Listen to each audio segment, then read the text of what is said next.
Welcome to the Tazz show, guys. Welcome. This is the Orishas Explained Part 2.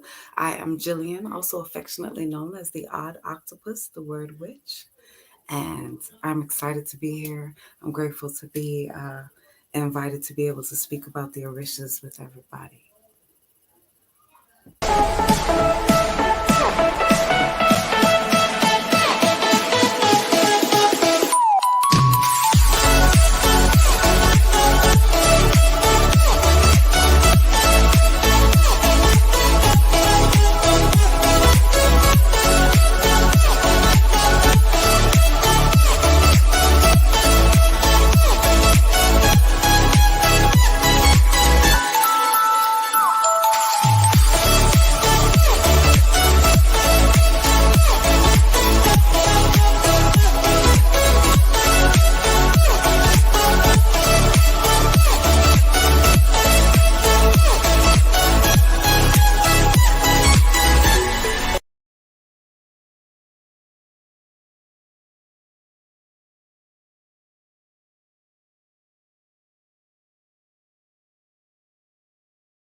All right. Love and salutations to everybody.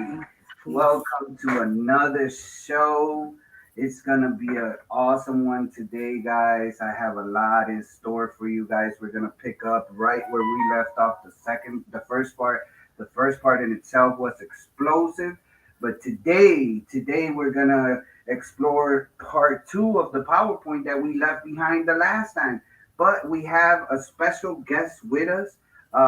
Before I introduce her, I want my sister, my co-host, my partner in crime to tell everybody who she is and where they could find her because we do have the Empress, the goddess Yahsinni in the house. So, sis, can you tell everybody who you are? Absolutely. I am Yahsinni of Yahsinni in the House. I am Denise Grant on Facebook. And you can find me, my materials, my book, and just about everything, including my jewelry, at YahsinniUniversity.com. Absolutely. Jillian, we're glad to have you on the show today. Thank you. I appreciate it. Really appreciate it. We actually have a lot going on today. And with the sis being here, we want to make sure that we introduce her right, that we get everything together the right way, because we do have the sister, Jillian Brown.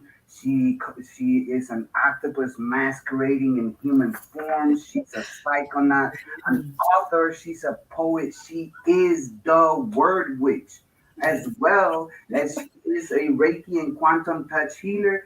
And before we even get started with letting her tell us who she is, let me introduce to you the Word Witch.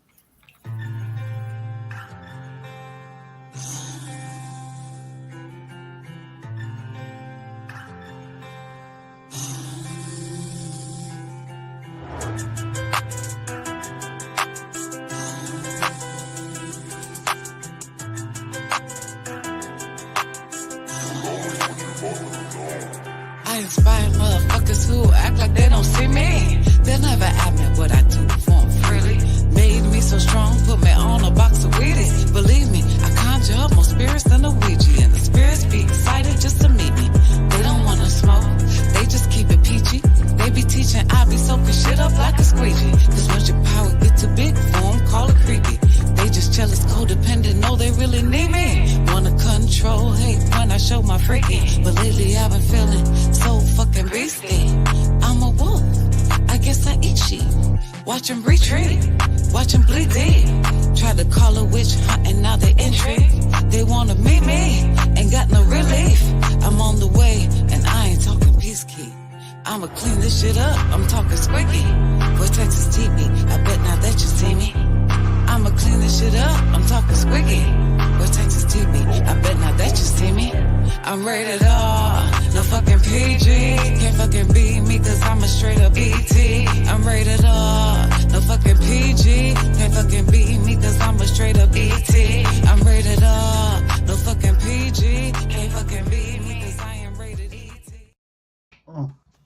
Thank Go you. Oh my check God, that her is so music dope. out. Thank Go you so take much. the Yo, sister's wow. music out. Sis, can you please That's honor amazing. us by telling us who you are and where we could find you in? So on Facebook, my page is under Jillian Brown. I also have a page called The Shaman's Corner, which I haven't posted to quite a while. I have a page called Odd Octopus, where you can order organ from me. I also create organ. On my Instagram is lulu.the.odd.octopussy, spelled OCTOPUSSEA, and on SoundCloud as the Odd Octopus, the Word Witch. So I appreciate it. Thank you so much for the invite and for the dope intro. I appreciate that. That's amazing. Check her out on SoundCloud. The Yes, sister got yes. bars. She got bars Thank for you. days. Thank you. I love her song. I'm a follower. I've been following for a while. It's an honor to have you here. With the feminine energy, right along with the Empress Yahsini. It's gonna be explosive. So I Absolutely. appreciate you both. And let's now address the people because we have our fans. And as always, we have our regular, like Musicland HQ82, peace and love to the brother. He's always there. He's always ready, and he's always supporting. We have the sister Yahsinni in the house, also making sure things ain't going wrong in the chat room. Uh, we have Aisha H as well. Blessings, brother Tazz. Peace and love, sis. Thank you for being here. Hope you enjoyed the show. We have the Empress herself, Amber Gaucher, in the building. Thank you for joining us. Amber. Thank you for being here. So let's start it off, sis. Can you tell us before we even start? I want to address what Aisha's saying. You know, Thank you. it Thank is one of you. my favorite songs from you. So she's saying very nice song. Can you tell us what inspired that song? Just because I'm curious and I want to put you on the spot. Well, I was telling Goddess Yassini though that right a little bit before you came in that um, I'm kind of like in shock because I didn't even realize it was in there. You know what I'm saying? Um, but for that specific song, it was literally some psychological warfare that I was going through, and people don't understand that your intuition is a weapon. It is technology. It is amazing. So I was letting them know, listen, and also don't box me in. What you feel like spirit should be, or you feel like the expression should be, sometimes what people think spirit is looking for, and perfection or piousness, it might really be searching for bold. It might really be searching for the ability to speak out and to say something, and to really bring the light. People be saying love and light. Light is information, but too much light can blind your eyes. You know what I'm saying? So if you're saying love and light, that light might not hit like love to them, but it's still the light, because the light needs to come out and the truth need to be told. So um I don't know, I was just listening to the beat, and that inspiration hit, and I started singing, I'm ready to eat, see, wait, okay. So, and then it took off from there. So um I don't know, I'm so excited that I've tapped into and located that creative ability to make music like that. That's so dope to me. And like I was saying to Goddess Yasini, I feel like those things that we did as a child, right? We'd be like, Mommy, Daddy, look, look, look, singing, dancing, right? The child be like, look, look, look, and do one spin. You'd be like, okay. You know what I'm saying? But that was us in alignment though. That was body, mind, and spirit all being like, look what we do. Look how it comes out. So I don't know, the more that I keep doing it and realizing, that's in there, it's becoming so much fun. It's becoming a challenge to self. It's opening up other avenues, and I'm like, okay, all right, you know. That's right.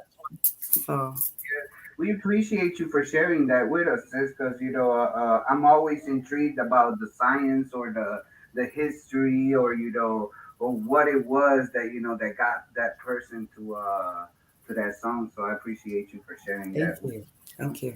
Um, with that said, we have the Empress Kai the Creatress in the house. Peace and love, sis. Peace. Always around. We love you. We appreciate you. We have La Viuda Negra as well in the house, so we appreciate you. Peace. Peace. If we could get this started, let's get this started because give the people what they've been waiting for. We have the Orishas part two. Now, beforehand, on the first one, we had some technical difficulties, and because of it, I had to edit the video a little bit. So I went back to a couple of the a little further than when we stopped. So we're not gonna pick up right where we left off.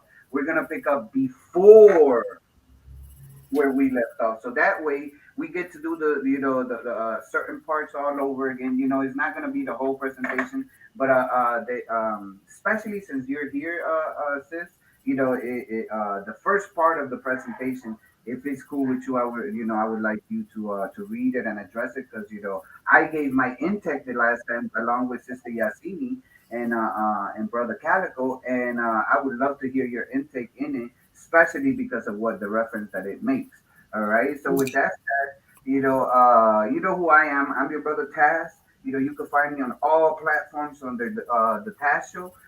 But you could also, if you want to help me out, I did just create a secondary channel, a backup channel under Tasmaniac TV, spelled exactly how you see it on the screen right now. So you can find me under Taz TV and the Taz. So please, please, please, if you could help me out, go to Tasmaniac TV, sign up as well. This is the first time. Shout out to everybody watching under Tasmaniac TV because this is the first time that we're going live on that channel. Peace to the family. I appreciate you ladies for being with me on that. On Facebook, you can find me as Tasmaniac Wolf. You could also find me on Twitter. And as we know, you can find the sister Yahsinni. She told you on the Yahsinni University LLC, which is her website, and on Yahsinni in the House. She also has backup channel under Yahsinni University to help the sister out. Sis, I didn't ask you. Do you have a YouTube channel, Sister Jillian? I do. I do. It's under the Odd Octopus. I really have I haven't Okay, posted to it in a while, though. I'm about to get on it. I'm about to get on my stuff. I've been playing. I for we appreciate you. We appreciate you. So sign up to the sister as well. Because she's also spitting that fire. Whether it's with her lyrics, or, Absolutely. personally that she has to offer. Show her some love and some help. So let's get started. And I want to start with your Maya. I want to go straight to the ocean where the Ooh. Oh. Oh, yeah, yeah. Okay. so let's start off Yeah, with your Maya. I'll let you if you could read for us real quick, sis. sure thing.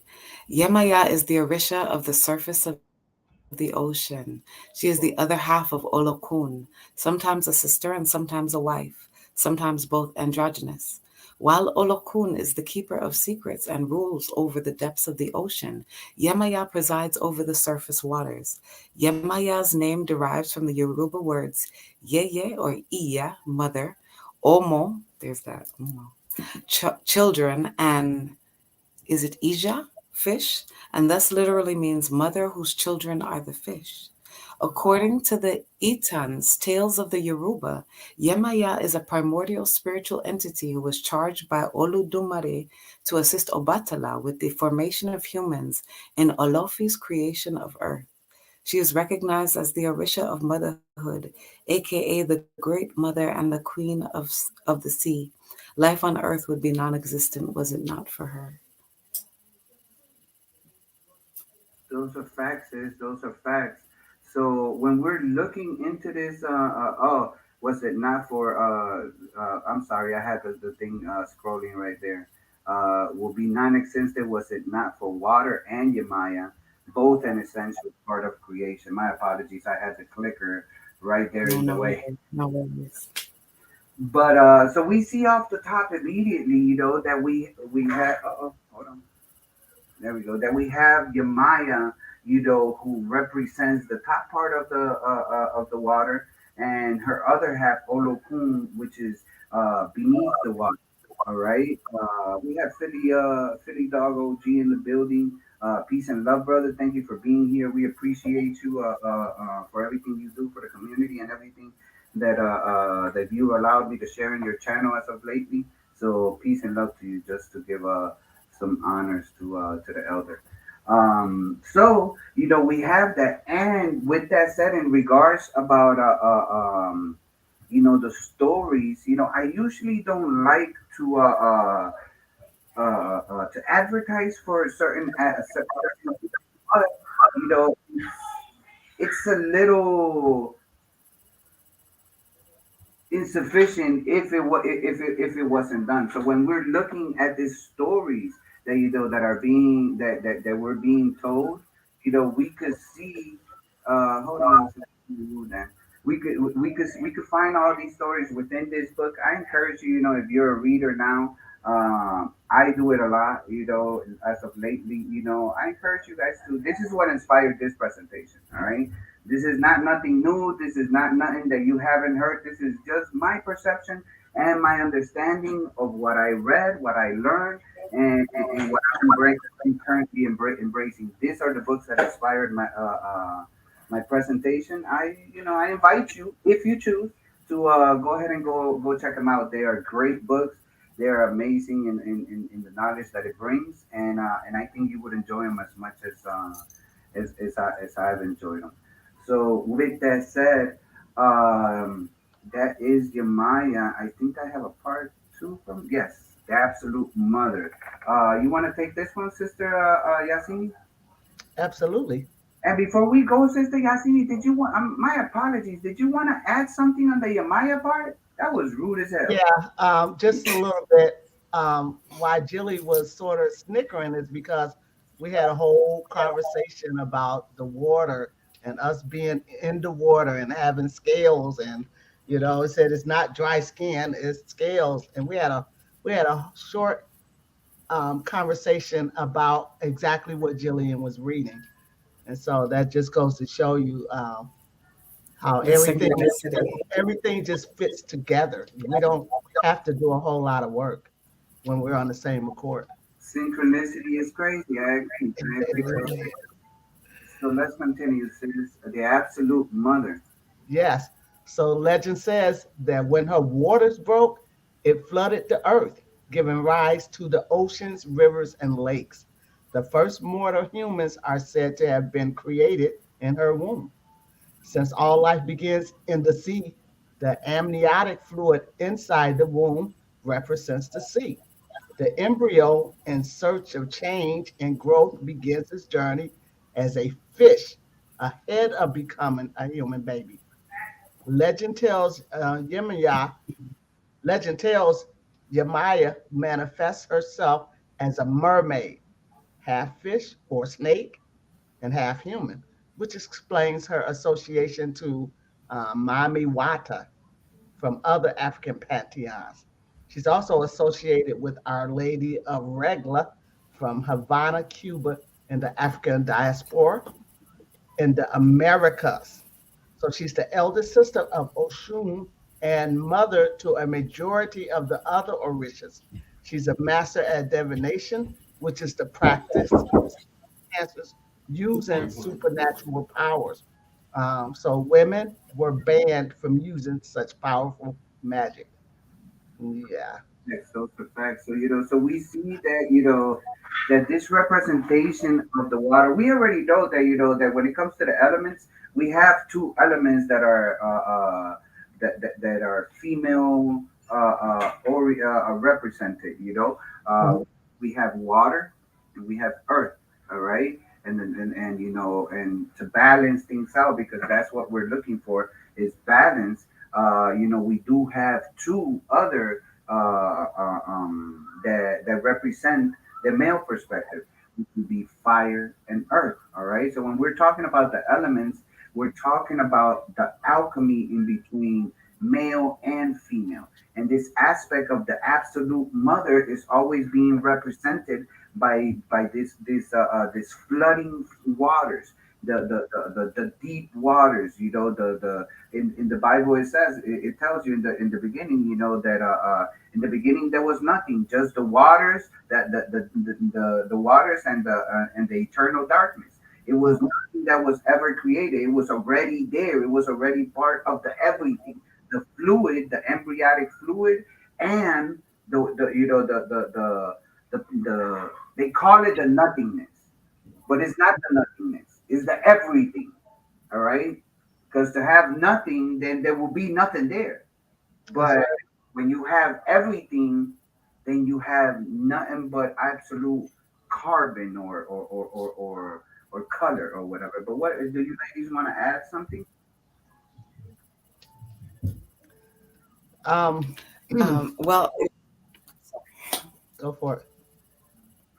okay. No, I was just saying it's so funny that we were also mentioning how in Spanish mar, M-A-R is sea, right? And Mary Magdalene, your Virgin Mary, and that we are on maritime law, hence why you're birthed in a ward. This energy that's coming from the water, which for years, once I tapped into the sensitivity, I explained all of this is water. Hmm. And water has three states, right? Solid, water, liquid, and gas. And so, like how you see the people moving Tai Chi, when you tap in, you could feel that. Like it's literally, and the water is chocked full. They call it the sea of consciousness. So, um, that water breaking, even as we birth ourselves, right?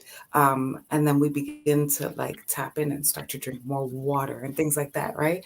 It's literally a process that's happening also on the inside. So I just wanted to tie that in, that we were talking about the sea, and how cute presence that water has, and our bodies, they tell us, is made out of 60-70% water.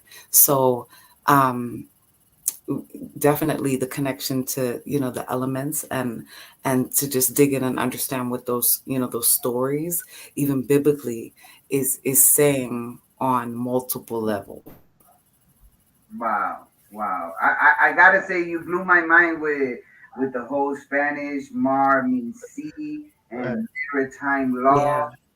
And I had an aha moment that I'm going to make sure that I address it in my strawman meet your strawman presentation coming up soon, and that I give you some credit for it, because I will I will be adding that part to my meet your strawman, because I hadn't thought of that. We are under the law of the matriarchal, eternal, absolute mother, but it just been put under a male perspective. But the name itself tells you that you're still under the law of the land, which is in the end, ma. But sis, what do you want to? Right. Yeah. Speaking of Ma and the Orishas, um, a lot of people, if they haven't tried to use the Orishas like in the same conscious sense as a religious person uses their deity of choice, then you won't know for real why they're so popular.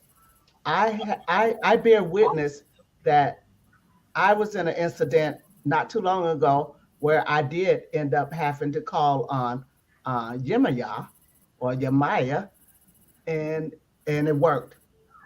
So I promise you it did. I have asthma really bad at times, especially when I'm strenuous, or I knew I was overdoing it, but my asthma came down on me. I didn't have my ibuterol on me, and it was getting pretty bad. For those of you who know or who have ever had asthma or seen an asthmatic person, it can really get ugly. And because I wasn't at home and I didn't have access to my ibuterol, I wasn't forced to, but I already knew to. Oh, you're gonna have to come through today.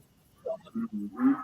And so, I put the words out there to the mother. I didn't call on any other Orisha because I specifically wanted the mother to help me, like any child who's in trouble. And it happened. It worked. Wow. Wow. And that's Beautiful. more than just faith. That's action. You Oh manifested yeah. divine mother to provide to you a moment of clarity and a moment of help. That is Absolutely. that's deep. That's And deep. I could tell because normally it'll like just keep getting worse and pretty scary if you don't like have a bag or something to stop that asthma. And I felt calm. Like right after I said her name, right after I was talking to her and asking her to help, I felt a calmness that I've never felt as long as I've had this asthma, and I was able to make it home, to walk, to move around, and the threat was gone. Is what I'm saying. That's real, and I have a witness. My sister saw the whole thing, but let's go. Yeah. That's awesome, sis. That's awesome. So so just to add a little bit to it, that goes to show you how everything begins. With the aspect of mom. We always go back to our to Mother Nature, to the universe. Or the Mhm. cosmic home. Whichever aspect you want to refer to it, we always got to go back home. All right, and that's a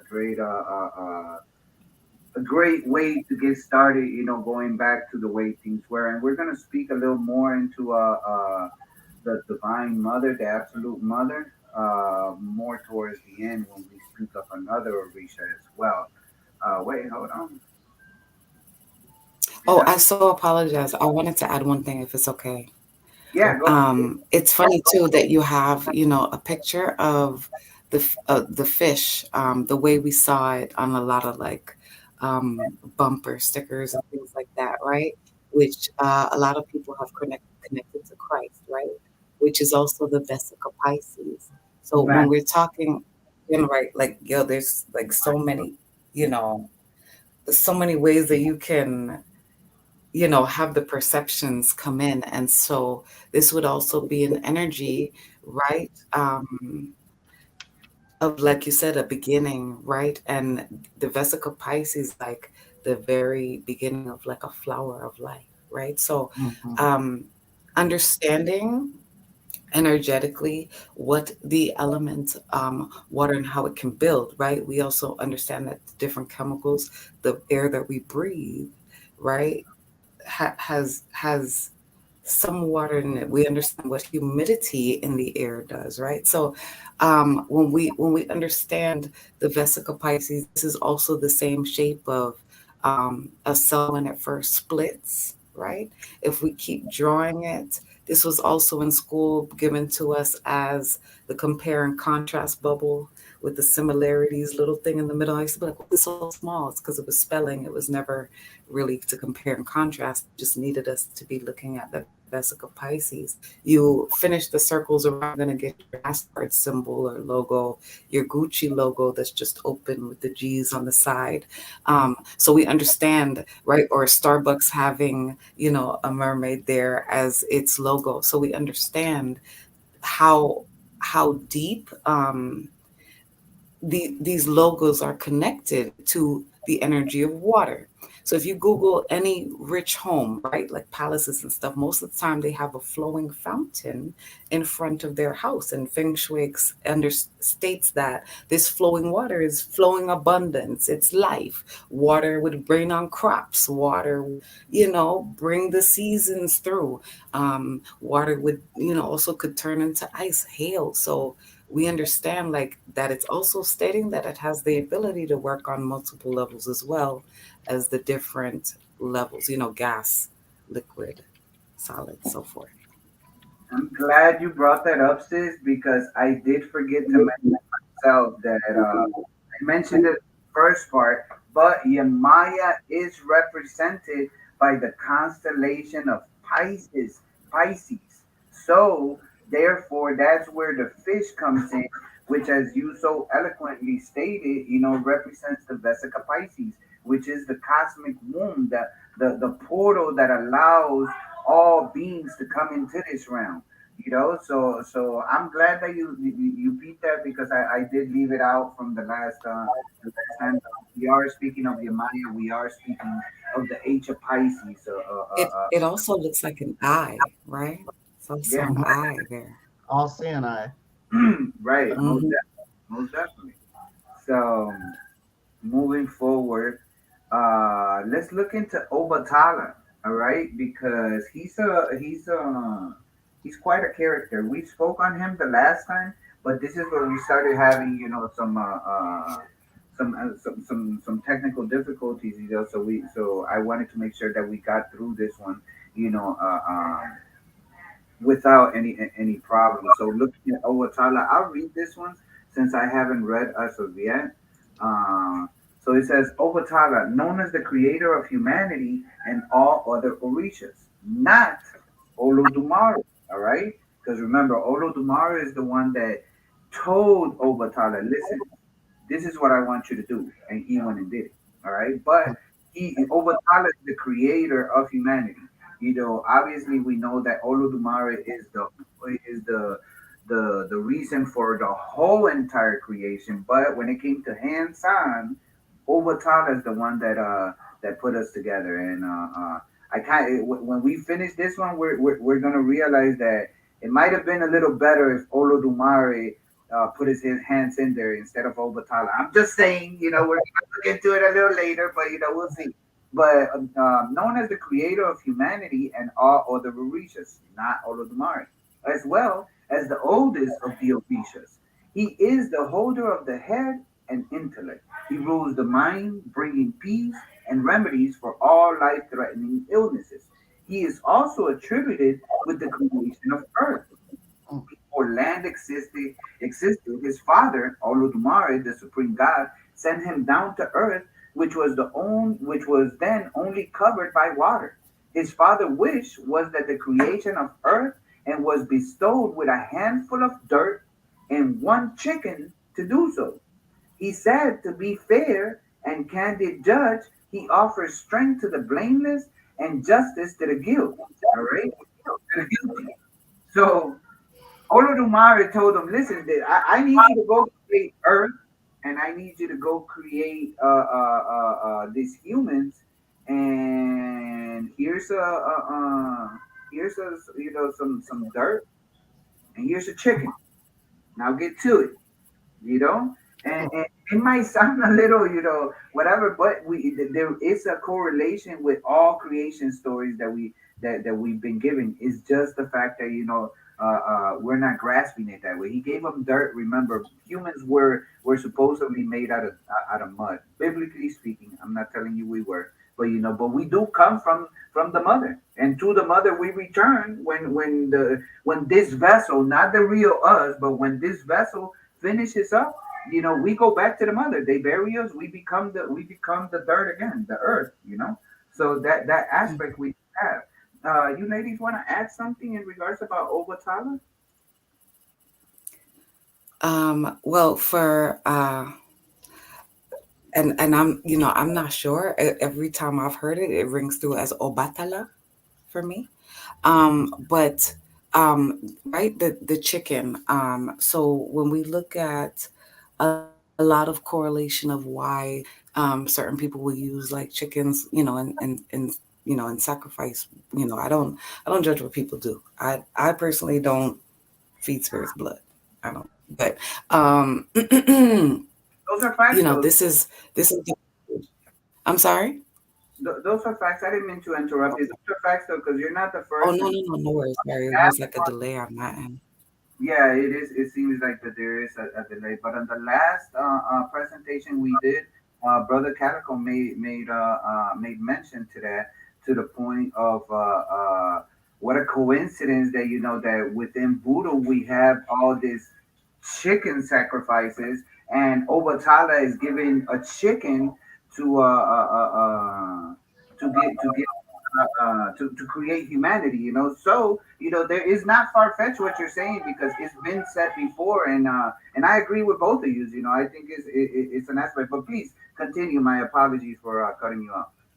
No, no worries. Well, I was saying, right, when we look at this one now we're looking at air energy, right? Because the chicken, right, when we even though we don't consider it to be flying like that, right? This would basically be your air energy.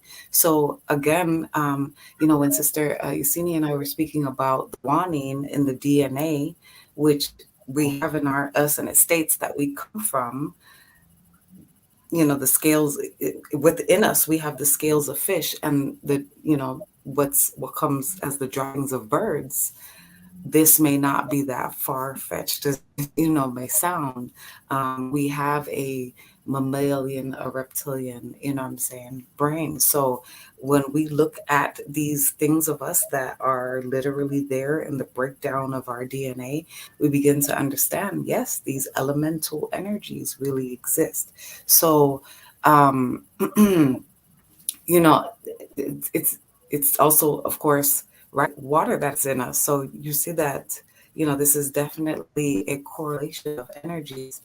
Um, but yeah, this is definitely presenting, for me, air energy. It always is a super, super pure energy.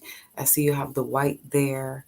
Um, and yeah, there are so many ways as well that you can connect, if that's not something that you wish to do, that doesn't involve that. I'm not telling people what to do. I don't business, but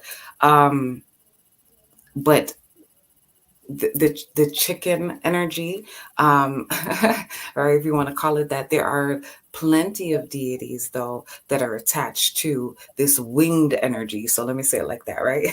This winged energy. So we've got Abraxas. Maman Brigitte has the rooster, um right, and um it may have also been a rooster, right? Because that would also be a male chicken, Right. which signifies the dawn, right? This is what it does. It screams out, it's early, it's day is coming. So when we're looking at what would be considered as the darkness, right? And water, and that, it's stating that nothing existed except this water. And then you think of the energy. It's these, we have to remember, everything is such symbolism, right?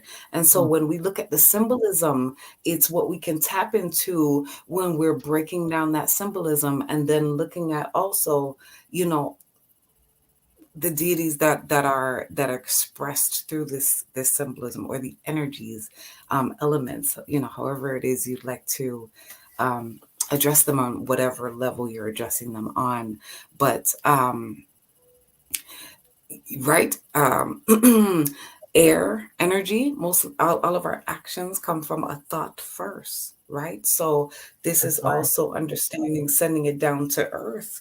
You are the earth, this would be your action. So when you have your thoughts and everything in alignment with the energy of air and Obatala, this was going to lead your vessel in the direction you're trying to go, because it's coming down from your air. You hear some people say, you don't think first, so you just do, you don't think first, right? But that's what that is. That's tapping into that first. So I Yeah. just wanted to add that part. And that sort of was my point that I was going to make about like how did he create humanity?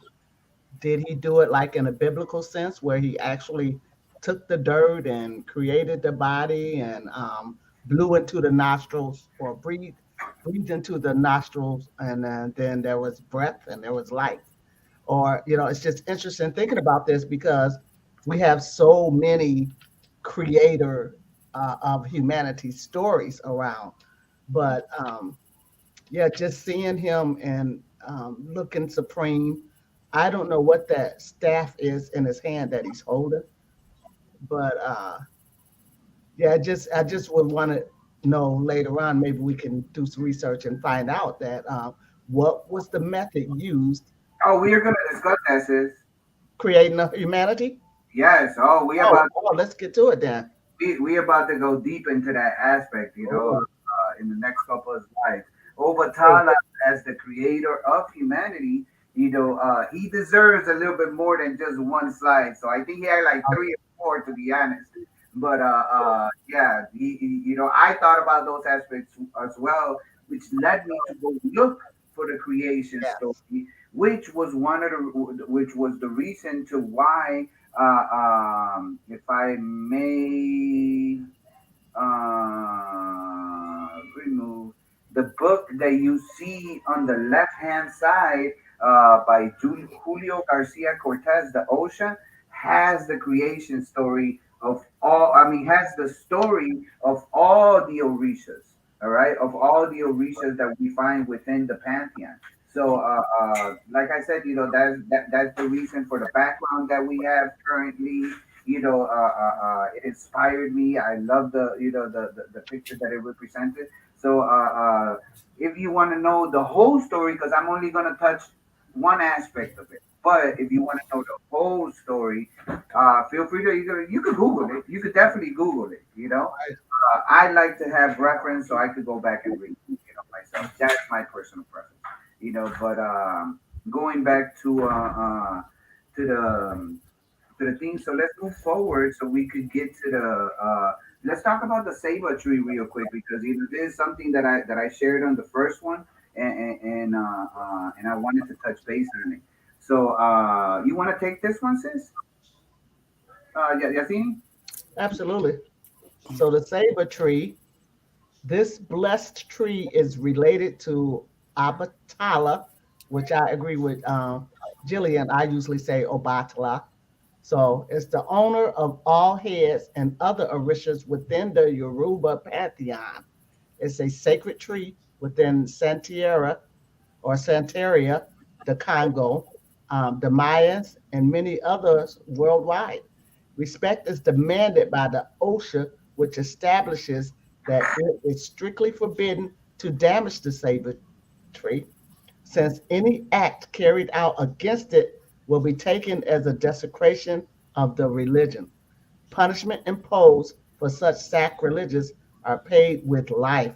Yeah, so Guatemala's national saber tree. Facts. Those are facts. Yeah, So beautiful tree. yes, most definitely. And what I want to touch base on is, the OSHA does state that, and we have the book right here with the OSHA on the left hand side, which is the one that I'm mentioning to you guys. It does have in there, the consequences if you commit such a sacrilegious act on the saber tree. All right, but I wanted to add something, probably like a disclaimer.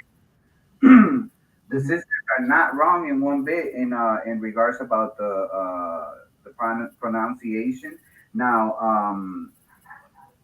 these stories, we know that they come from what we call today Nigeria. All right, Mhm. they've traveled throughout the ocean. They went through Haiti, Cuba, the Dominican Republic. They found themselves all the way, into the what we call today the United States. And the stories have changed and morphed into so many things that that there is a plethora of stories for that one thing. So for Obatala or Obatala, some people might just know him as Oba. All right, they don't know even as Obatala. They just know him as Oba. So you might have heard of a certain storyline, but Right. don't come to the conclusion immediately that that is the one and only. It's not. There is hundreds and hundreds of thousands of them, all in different places, depending on where you're at. Mhm. Pronunciations. It depends if you're looking at Voodoo, if you're looking at Santeria, if you're looking at the Orishas. We're speaking of the same thing. The same Yes. thing is just different places that embraced as it supposedly traveled through there because of slavery. Do you want to buy into that story that that's how we got through there? That's up to you. I'm not here to tell you what to believe. I just think different myself. And I believe that the stories were already there to begin with, or whatever. Hmm. That's a whole nother story. But that's just a disclaimer in case you hear me one of my slides say a specific storyline. They'll be like, "That's not what my grandmother told me." Uh, that you might be right. That your grandmother probably told you a different version of it. Right. So just let's embrace the information, instead of anything else. And I also make the mention that the saber tree is also Guatemala's national tree, and I have a picture of a saber tree that's right in front of my house in Guatemala. So when you go to my house, this is the saber tree right here. All right, so you can see how Wow. enormous and how absolutely Gorgeous. right.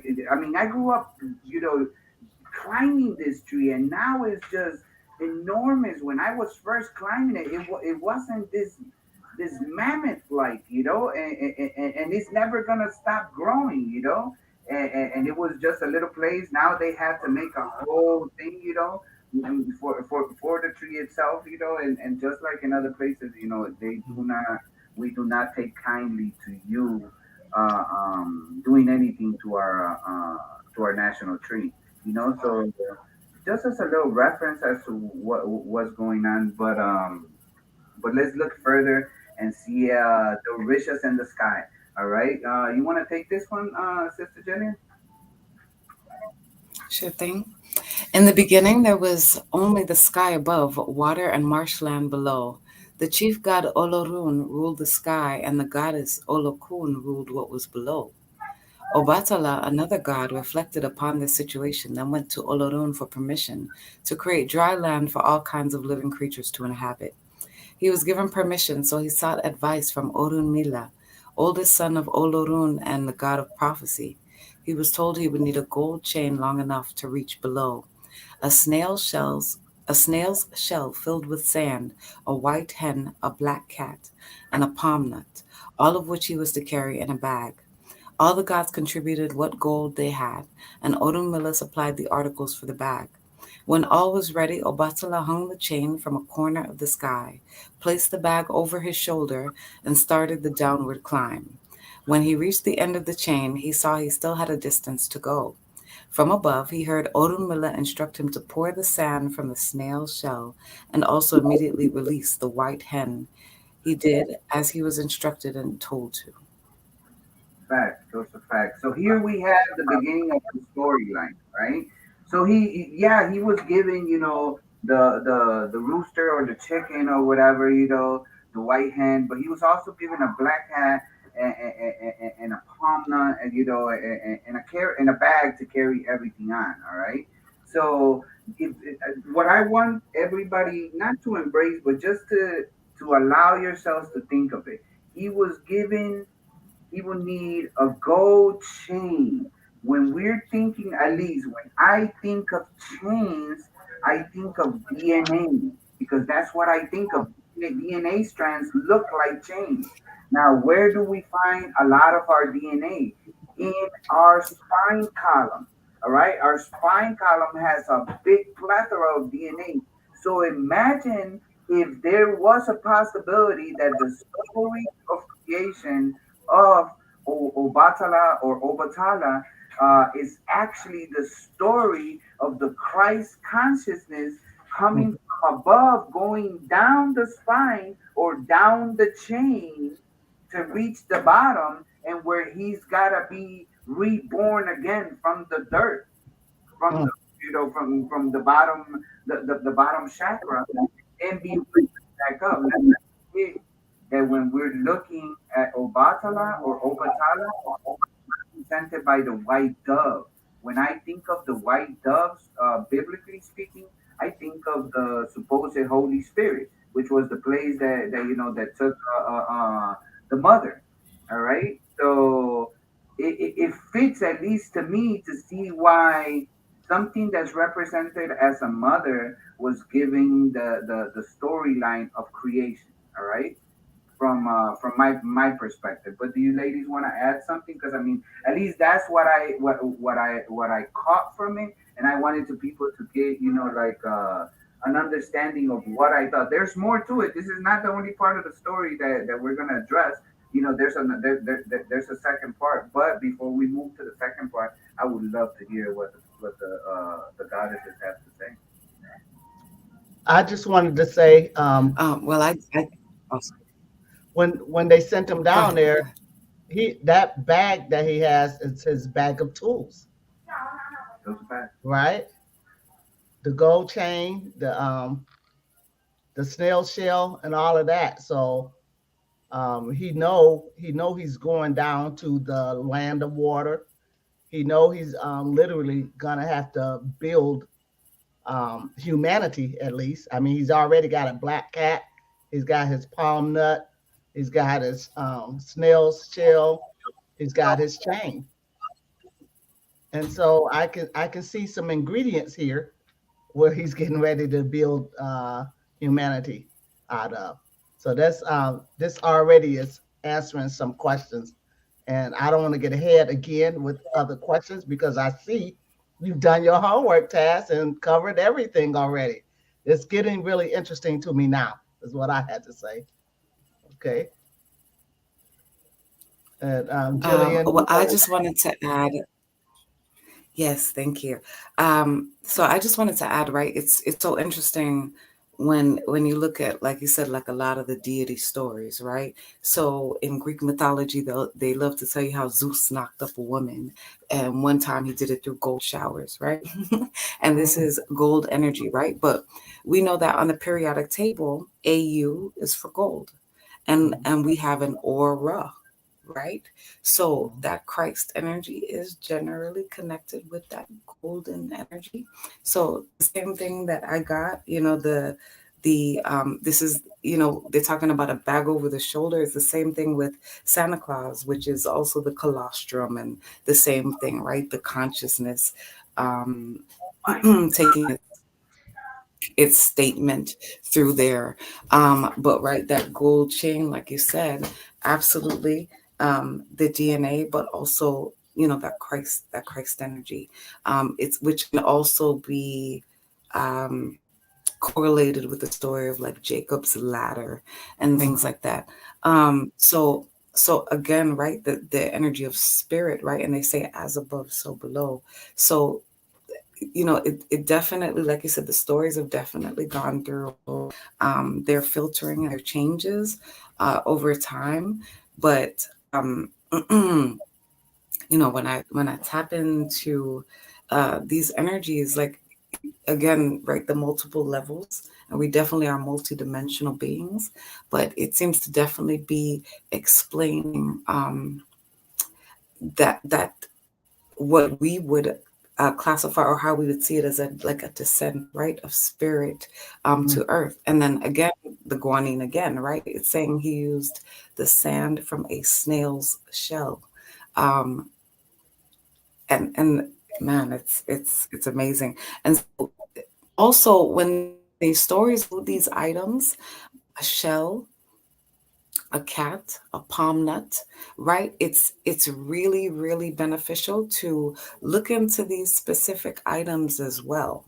One thing with me when I was first learning, if I was listening to a dream warrior and they said, if you want to remember your dreams more, put a bowl of milk under your bed. Some people would be like, well, goat's milk, cow's milk. I, I, me, I wanted to know why milk.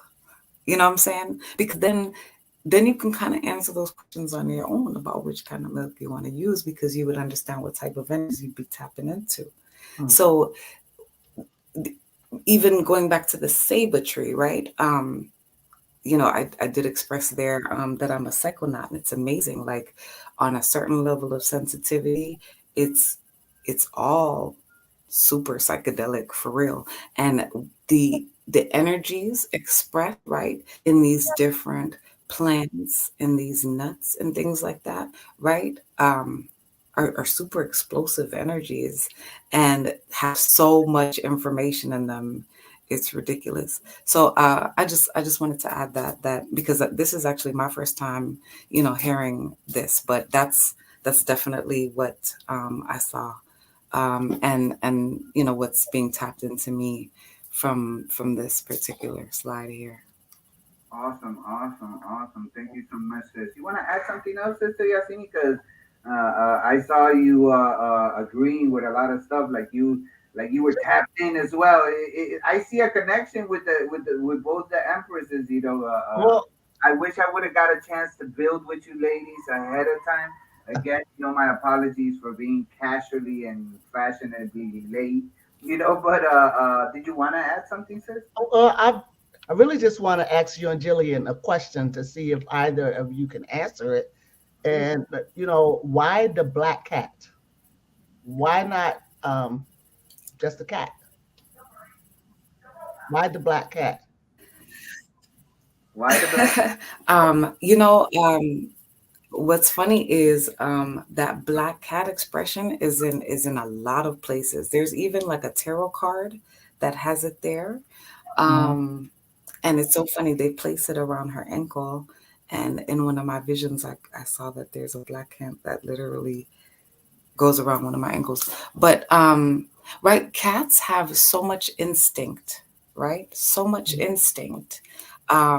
So these a lot of times, again, when this was happening to me, it was through magnetic fields, and I began to realize how much consciousness is intrinsic to magnetic fields, and Mhm. the things that happen trans magnetic fields are absolutely instinctual. Okay, like absolutely, it's amazing.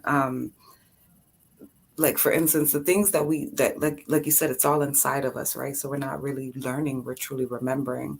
But when I began to um right, learn, tap into mudras, and then when I had to use them one time, man, I went into those things so instinctually, and I was like, wait, I have a muscle memory for this.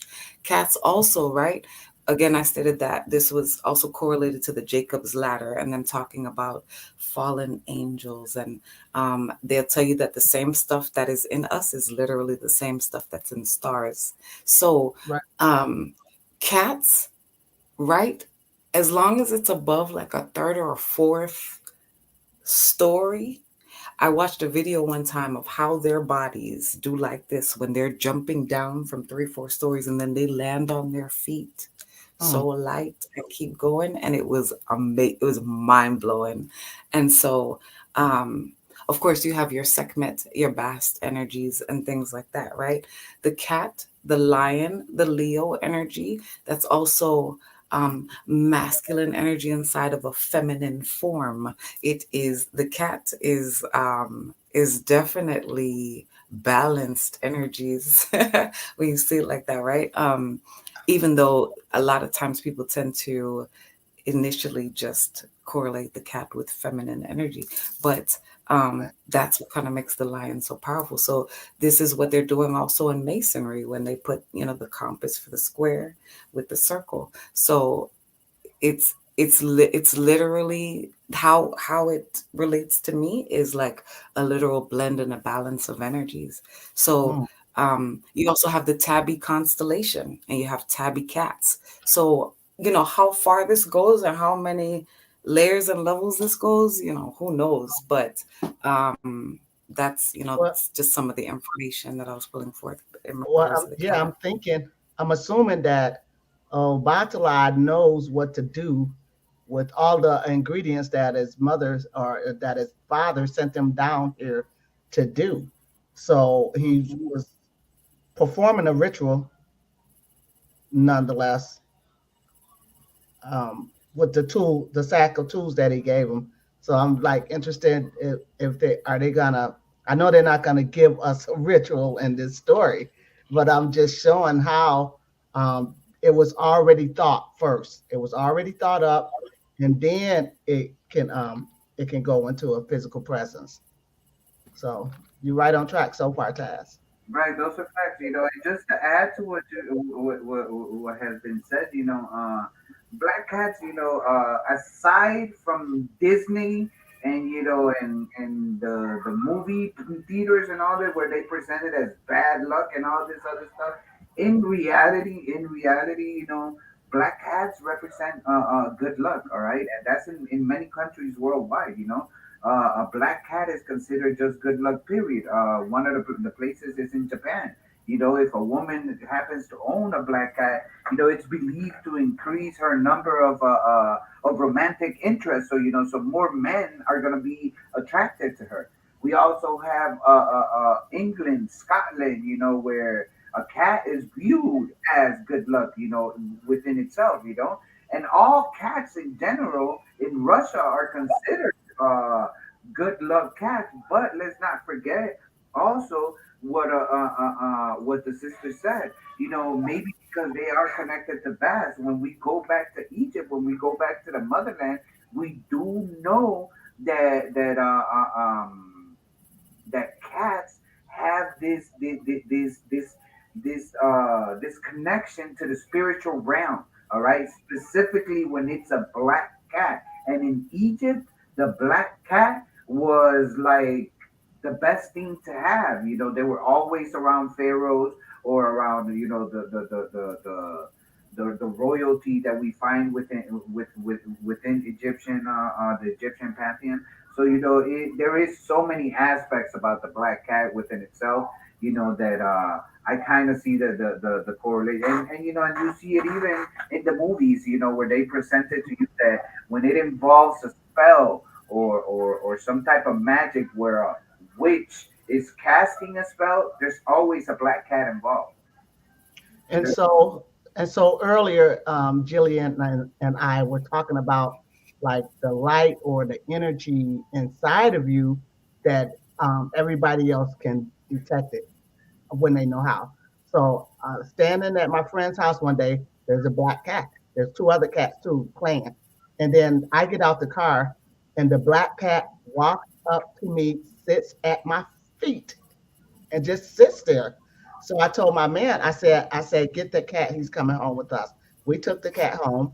We bathed him and fed him, kept him for a while. But that black cat was phenomenal. What I was learning, and this was my first time ever having any cat, and I already had heard so much bad things about the black cat. But when the cat came up to me, I did not hesitate to take that cat home, get to know that cat, and it's really phenomenal what that cat was on. The only reason why I got rid of her because she wouldn't stay out of my plants. No matter what, she wouldn't stay out of They, my their their purrs also are very healing. The frequency, the hertz of their purrs. I heard that they actually assist with people who have had heart attacks and things like that. plants. When they become like your familiar, they also see on different light spectrums. So they also work like spiritual guards. They will definitely keep Wow. certain energies away. Um, so yeah, Yeah. cats are dope. And I so do apologize, guys. I so do apologize. I did actually plan from 7 to 9, so I actually have to run. And I'm sorry. I know we getting just started, but I super appreciate it. Most definitely, we appreciate you being here. Yeah. We're glad that Thank you you. came Thank on the you. show. And surely you're going to come back and sit I down with me and Taz on some other subjects too, absolutely, because you got absolutely. so much information, Jillian. So much. We appreciate Thank you. Thank you. the peace and love, and hope that we see you at the end of the show. Absolutely. Yes, thank you. I so appreciate it, guys. Peace. Take care. Peace. Peace, sister. So, Yeah. so if we could continue this and go into the creation story, all right? Because we Yes. are seeing, about Orishas in the sky. So let's look, all right? Uh, Yes. I'll take this one.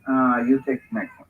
Okay. It says, whereupon the hen landing on the sand began scratching and scattering it about. Wherever the sand landed, it formed dry land. Let's remember, there was nothing but water. There was nothing but the deep. The deep of the water. So now that he's thrown this sand Mhm. all over the place, now he threw the chicken or the or the hen or whatever on top, and it begins to scatter everything. all over the place, like piles of sand all over the plant, all over the Mhm. place, right? So Right. it's where the sand landed, it formed dry land. The bigger piles becoming hills, and the smaller piles valleys. Obatala jumped to a hill and named the place Ife or Ife. It depends, how you were. I looked at for the pronunciation, and it was given so many different pronunciations. So Right. you Right. know, you choose the pronunciation. I'm gonna go with Ife or Ife, either or. But he named the place Ife. The dry land now extended as far as he could see. He dug a hole, planted the palm nut, and saw it grow to maturity in a flash. The Wow. palm tree dropped more palm nuts on the ground, each of which grew immediately to maturity and repeated the process. Ovatala settled down with the cat for company. Many months passed, and he grew bored with his routine. He decided to create beings like himself to him, to keep him company. He dug into the sand and soon found clay with which to mount figures like himself and started on his task, but soon grew tired and decided to take a break. Mm. So now we have a little bit more of information. We're not done with his creation story, sis, but we have a little bit more about the creation story. You Yeah. want to add something about this one because I mean he's Um, trying to tell yeah. the story of how it actually went down. Right. And so to me, no matter who's telling the story or what, whether it's the Bible, whether this story or other creation stories, we tend to probably look at things that are different in the story. But what we should be doing is looking at what's the same in all of these stories. And what you just read is reminding me that he made humanity after his own image, which is a big one, uh, and he rested. Factory. Yeah, Facts. Those are facts. He rested, he created, and he rested. All that's right? right. You That's know, right. so we see similarities from where Christianity dug his dirty paws and started grabbing, and who knows, Hmm. maybe this creation story, is old. Maybe there's some even older one, that assimilates it, whatever. But we do see that worldwide there is some similarities within all this creation stories that that we've heard of or whatever. Right, and it also makes me wonder. Maybe there is more than one creation story because we don't know how old the Earth is, and we know we get new ages coming in. Each age, study builds up until it's like one might be 2,600 years, and then a bigger one, double that, and then four of them maybe is a major reset. Maybe there is beings being recreated over and over again, sort of like root race. So maybe maybe all of these stories is just one of many creation stories. We have to sometimes open up our minds and believe that we can't know what all went on in this world or on this earth. This earth is older than 6,000 years old, by the way. Whole lot older, sis. A whole lot older. It is. Yeah. So I It- mean that gives us a pretty good aspect. So mhm. let's see what ended up happening. Because he took a rest. Mm.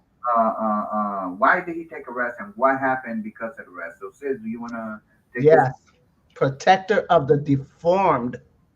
So he made wine from a nearby palm tree and drank bowl after bowl, not realizing he was drunk. Abatala returned to his task of fashioning the new beings. Because of his condition, he fashioned many imperfect figures. Without realizing this, he called out to Oleron to breathe life into his creatures. The next day, he realized what he had done and swore never to drink again and to take care of those who were deformed, thus becoming protector of the deformed. So the new people built huts as Obatala had done, and soon Ife prospered and became a city. All the other gods were happy with what Obatala had done and visited the land often, except for Olakun, the ruler of all below the sky. She had not been consulted by Obatala and grew angry that he had usurped so much of her kingdom. Mm, mm, mm. Facts. Those are facts. Yes. Ologun was like, who gave you the authority to come and turn my water into dirt? Who told you that stupid stuff? Wait a minute. And you didn't get the okay from me first? You didn't Yeah. to mama? I will drown your and let me not start cursing. Let me And not so go ahead, sis. in the secret book of John, it was Sophia who went and created a being or what we would call Satan or the devil or the ruler of this earth. It was her who did that without checking with the father, right? So now this being only has half the light of his mother. So this story sounds reversed from that, even. So when I say, instead of looking at the differences in the story, we should look at what's alike also. But it seems like, yeah, he went down there without his mama's permission, start building humans, and now you got drunk and and made some of them deformed and all. Now you got to take care of those deformed humans or So imperfect figures. is this their way of telling us that this is why we have faults? Because Obatala got drunk? So Yeah. he was the first alcoholic, sis.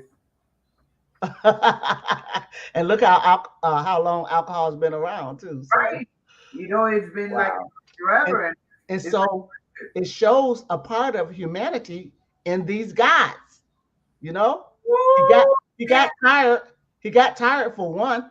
That's human sis. because you would it's like an oxymoron for a god to be tired. But in the biblical tale, This Yahweh or whomever that God is must have also been tired because he rested on that seventh day. And so we got this cat not only resting but getting drunk. He's off. remember you Off for said work. that. Sis. Remember you said that. Yes, Remember sir. you said what you just said, all right? Yes. Let so let's move forward because that's like hitting it right on the head.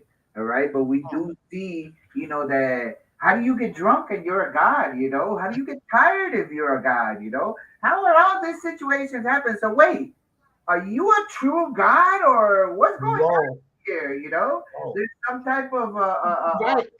And if you are a true God, do you too have some deformities?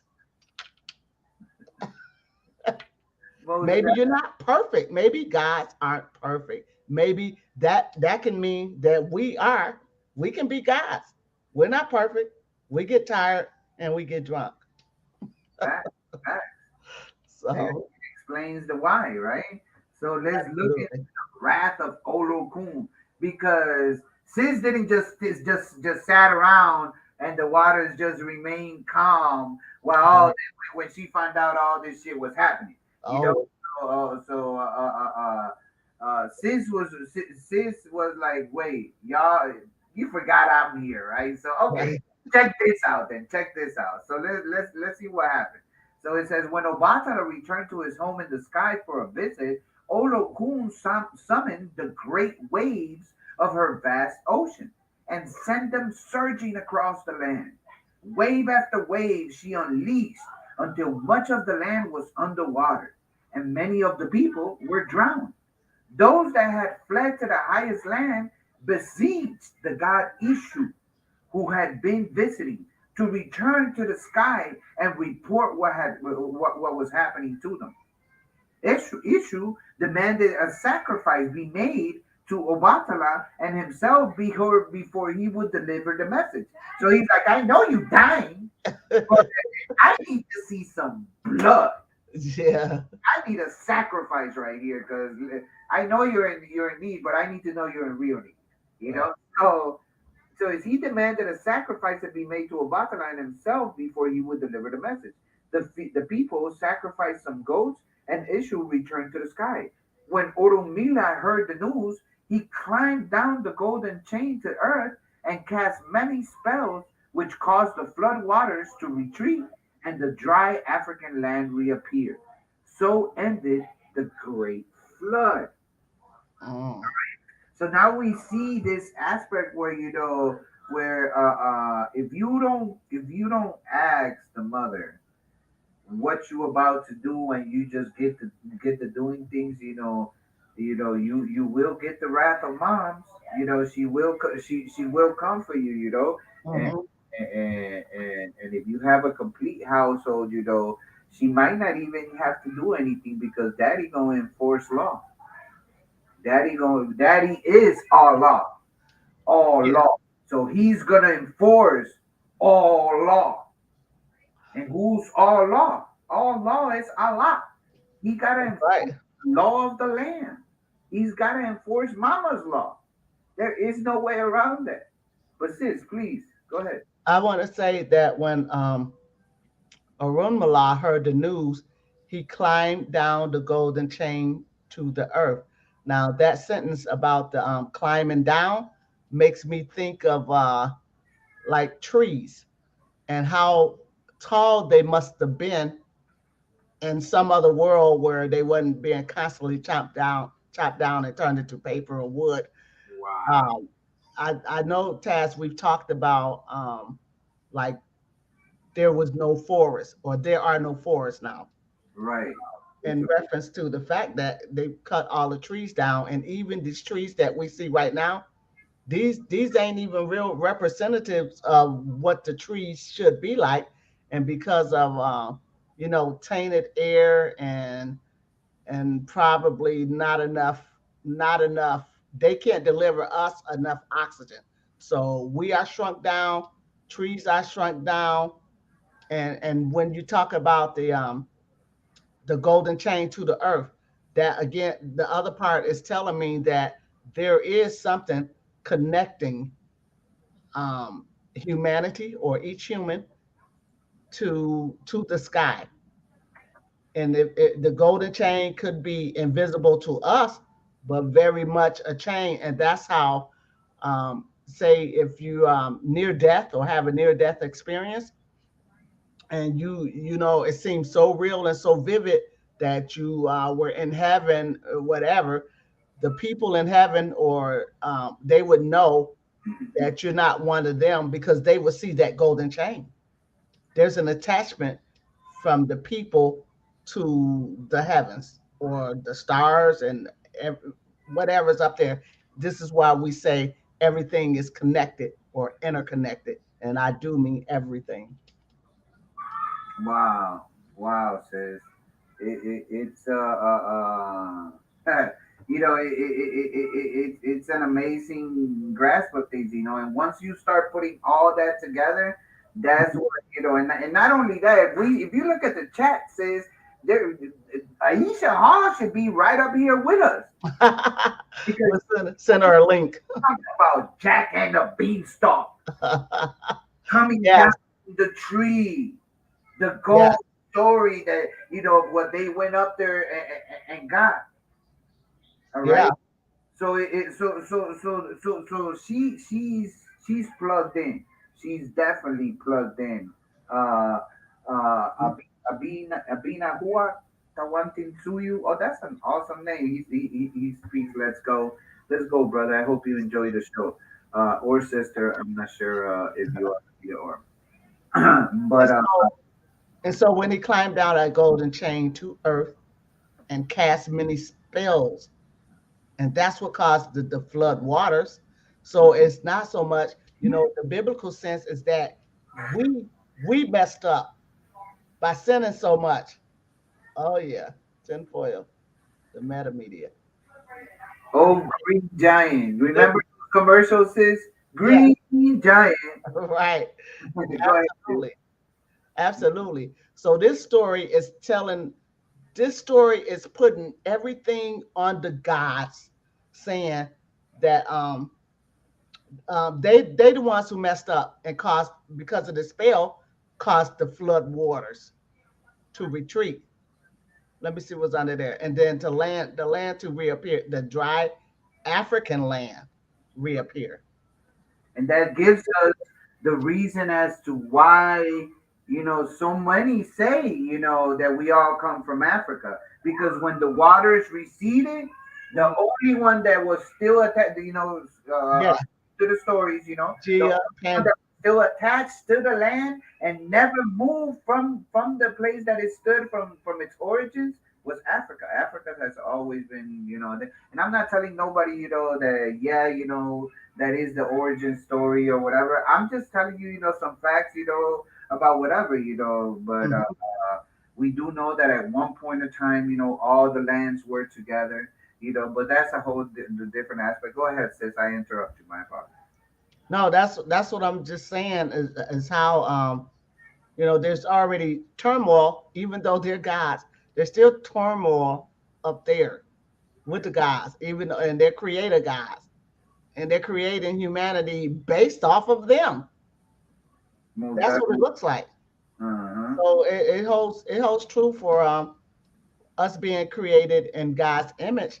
We just only need to redefine God, Most you know, definitely.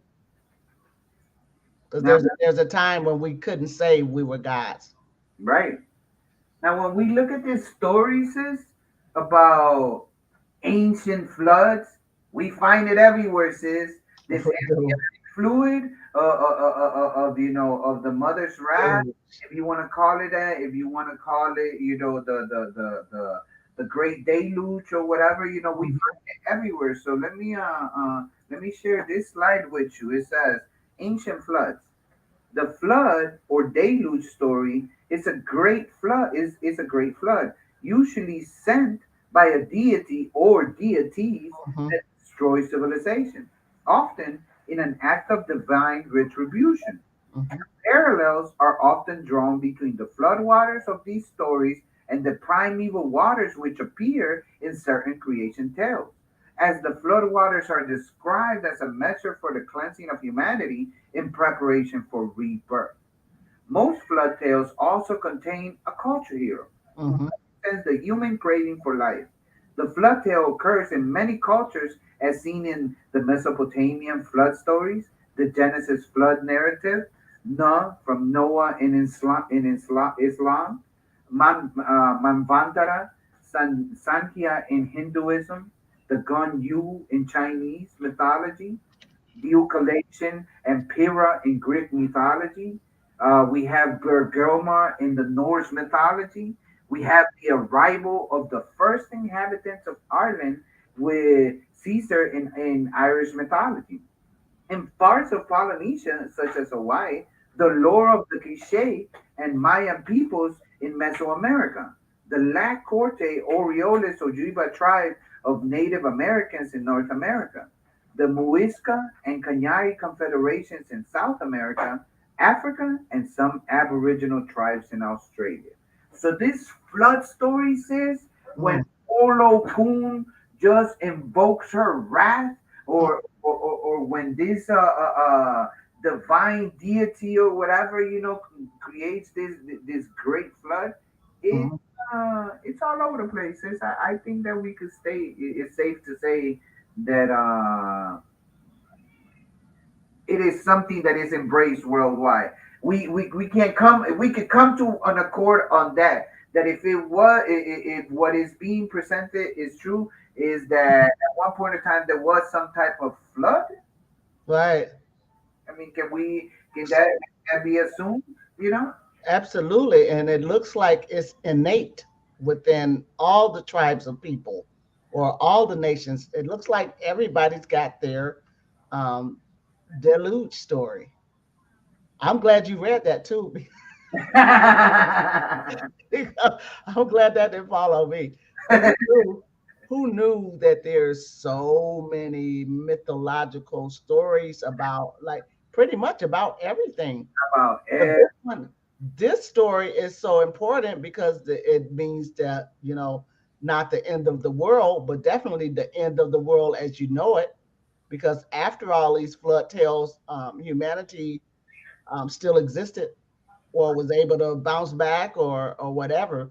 Maybe maybe that is the earth being pregnant, most definitely, most giving definitely. birth, giving birth to a new earth.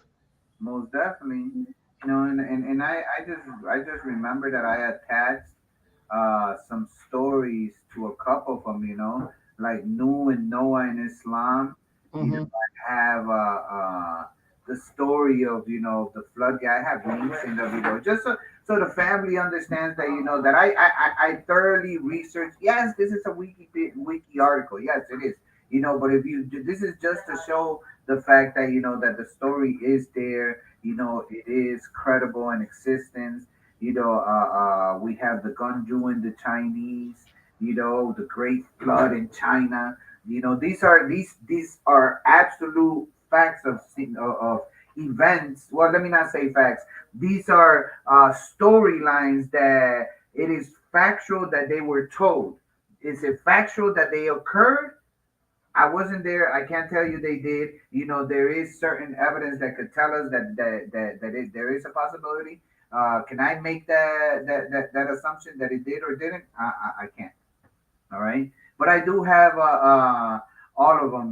So we could see that within these storylines of the people worldwide, we find this tale of an ancient flood. All right. So moving forward, so I ask you, sis, do we have imperfect Orishas? Is that what this is? Because Excuse me. Yeah, absolutely. It sounds like it. remember It what also sounds like it remember. also it also sounds like um, things should be repeating itself. So that's why I said earlier, maybe it wasn't just one flood. Maybe they happened with certain ages. The earth naturally resets herself, Most bounces definitely. everybody out, and starts over. And I would think that the way the earth is now, with all of this corruption and evil in it, maybe that's why, because she's hurt, been abused, is being raped right now, and all kinds of shit. And so she needs to heal herself, and that maybe that's her Orishas got her back. Let's just destroy everything. It seems cruel the way they put it in the Bible, because they say that the humans were all sinful, but Right. here the humans didn't do nothing to them, Yeah. right? Yeah. So let's dig deeper then, sis. You want to take this one because I want to know: do we have imperfect Orishas or what? Mm. So there's a few conclusions that one can determine regarding the Yoruba creation tale, as well as all the others worldwide through history, allegedly.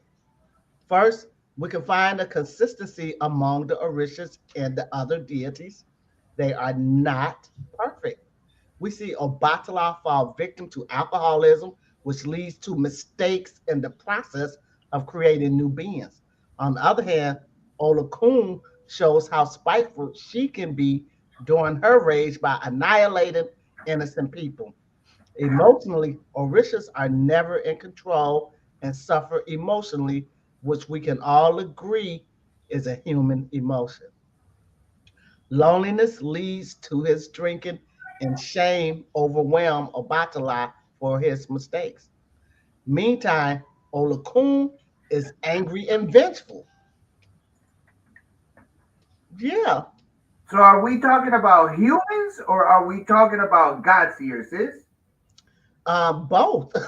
Uh, We're saying humans can be gods and gods can be humans.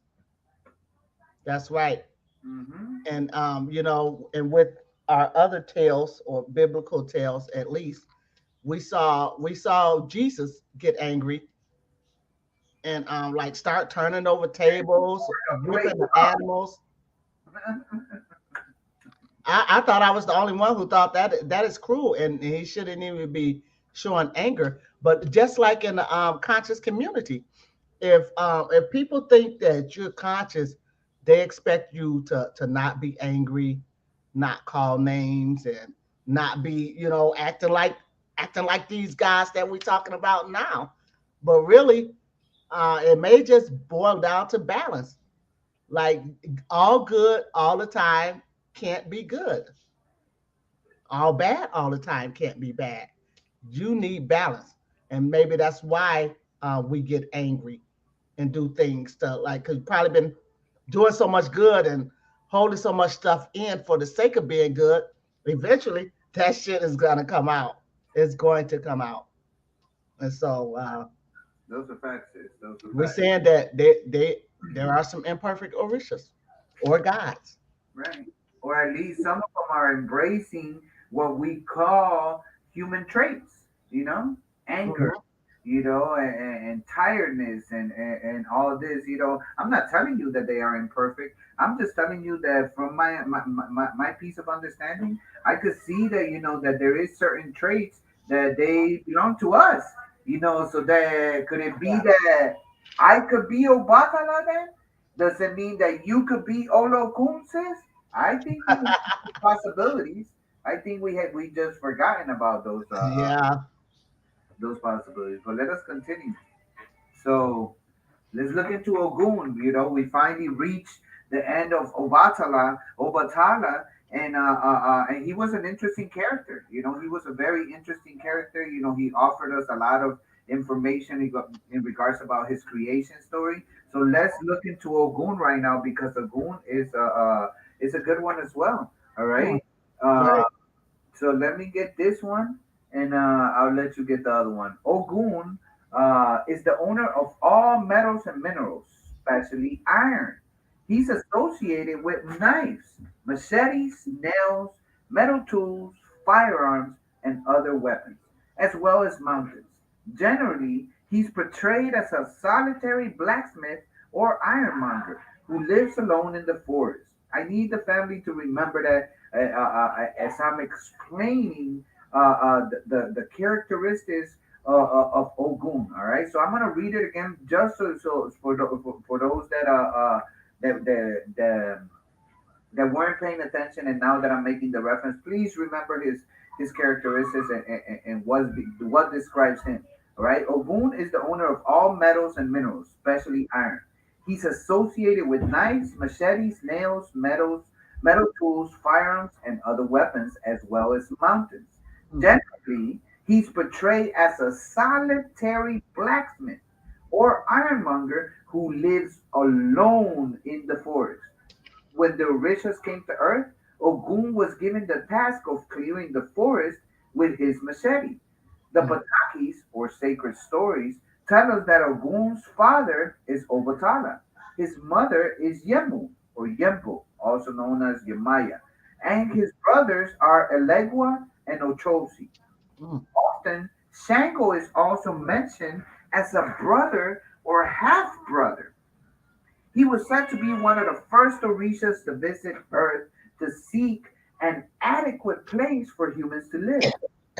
Other beliefs he was said to have cleared a pathway using an axe and provided companionship of and was provided companionship of a dog to allow for other Orishas to enter Earth. All right. So we have Ogun, and it appears that that he's a dude that likes to be to himself, and alone, and he's good with metals. We know that metallurgy is something that that we see within this tribe, especially like with the Twa, in Ireland, the original the original people, the original leprechaun, they were good with metallurgy, melting down metals and doing this alchemy with the metals. All right. So he was good at this. He was good at this. He was usually alone all the time in the forest, and he was the first one to come down to find a place, a good place where the creation of Obatala or Obatala was going to take place. So when he came down, he had the job of clearing the pathway for the rest of the Orishas. So when we come down, bro, you gonna lead the way, because you got the tools that we need and we require to open this pathway from this new land that is gonna come about, that it came about once Obatala threw the sand at the chicken, and the chicken got the, kicking sand all over the place or whatever, and the earth came, so that's what this introduction of Ogun tells us. What do you want to add, sis? I'm looking at his relationship to the other Orishas. And so I see that while his mother is Yamaya, his brothers is Elegua, who is also did you do Elegua already in part one? I can't remember. I am, yeah. Elegua was the first Orisha that we, let me see, the Pataki, the beginning, Oshun, the legend, human origins. Yeah, I'm just looking at the relationship he has with the other Orishas, Agun that is. Right, He's right. up there with Elagua. His dad is Obatala. Uh-huh. Okay, so it's a family oriented, all gods, all powers, and looks like they're all gonna be taking some part um, in this creation, in the creation story. Right, right. So yeah, Elegua was or Elegua, wait, Right. Yeah, Papa Legba. right. So where were we at? Alright. So yeah, uh, Music Land is still in the building. Thank you, Master Teachers, for this beautiful presentation. We appreciate you, brother, and without you guys, we would be nothing. So we appreciate you taking the time to be with us. Uh, be sure that you like, share, and subscribe, and check out our all our content. But at least give us a like. If you like the subject, share it, comment, let us know, and subscribe. That's something that I must stress enough. And And so Aisha has a good point. She said, "Is that why the wolf house at the moon? And is the moon the way the other Orishas came into Earth?" Now, on that picture with the Vesica Pisces, there was also a crescent moon down there on Yamaya's picture, and I wanted to make reference to that crescent moon as to it not only representing the feminine energy of Yamaya or Yemaya, it also is a way for them to come to the earth. The rest of the Orishas that's coming to the earth, they coming through the moon. And if we think about it, we can directly tie like a silver, even though they say gold, we can tie like a silver chain or whatever to the moon and being born or coming into this earth. Okay, it's definitely a portal. Let's just say that it's definitely a portal, and it's also representing a feminine energy. So I thought that was a good question. Is that the way that the other Orishas came into the earth? everything has to come to the portal. So I would tend to agree. Mm. Uh, um, like I said, Aisha should be right up here with us because she be dropping gems in the in a while. Yeah, she's definitely interesting. Right. Interesting thoughts. Trevor Peter, I appreciate you, brother. Thank you for coming back, and checking me out. The support is always greatly appreciated. So And so another thing too that I'm noticing, okay, so Ogun is the owner of all the metals and minerals. Shango is Thunder, thunder, right? thunder, right? So they each what they're saying is these guys are representing elements like real elements of on the earth, Teach this. Teach. right? Fire, thunder, air, water, gold, Yeah. iron. We might, there might be enough Orishas to go through the whole periodic table.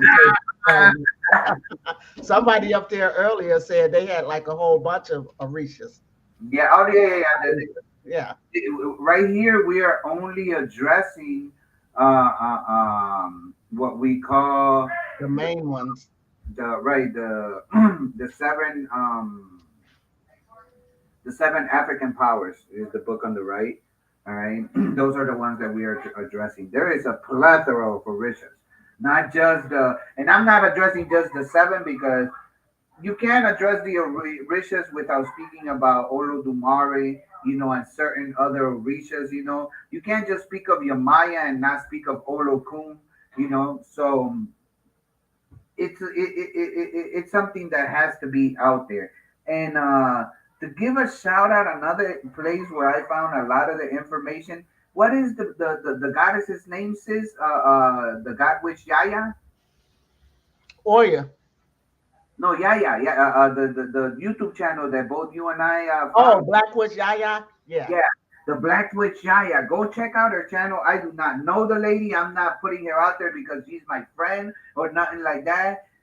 Go check out her channel. She has connections to Nigeria through her family, and her aspect and relation to everything is completely amazing. Go check her out. I'll put her link to her channel in the description so you guys can check it out in the description of this section.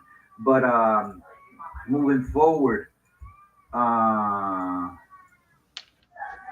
let's see, where were we at? Ogun. So the spirit of iron. You want to take this one, sis?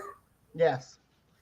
So there exist many sacred stories regarding Ogun, some controversial. One of the most famous explains how, in the beginning, when the Orishas arrived on Earth, it was filled with trees, plants, forests, jungles, etc. Navigating through easily was not an easy task. Obatala tried to help with a silver cutlass slashing bushes, making a clear path for all Orishas. Eventually, his cutlass became very dull and bent out of shape, rendering it useless.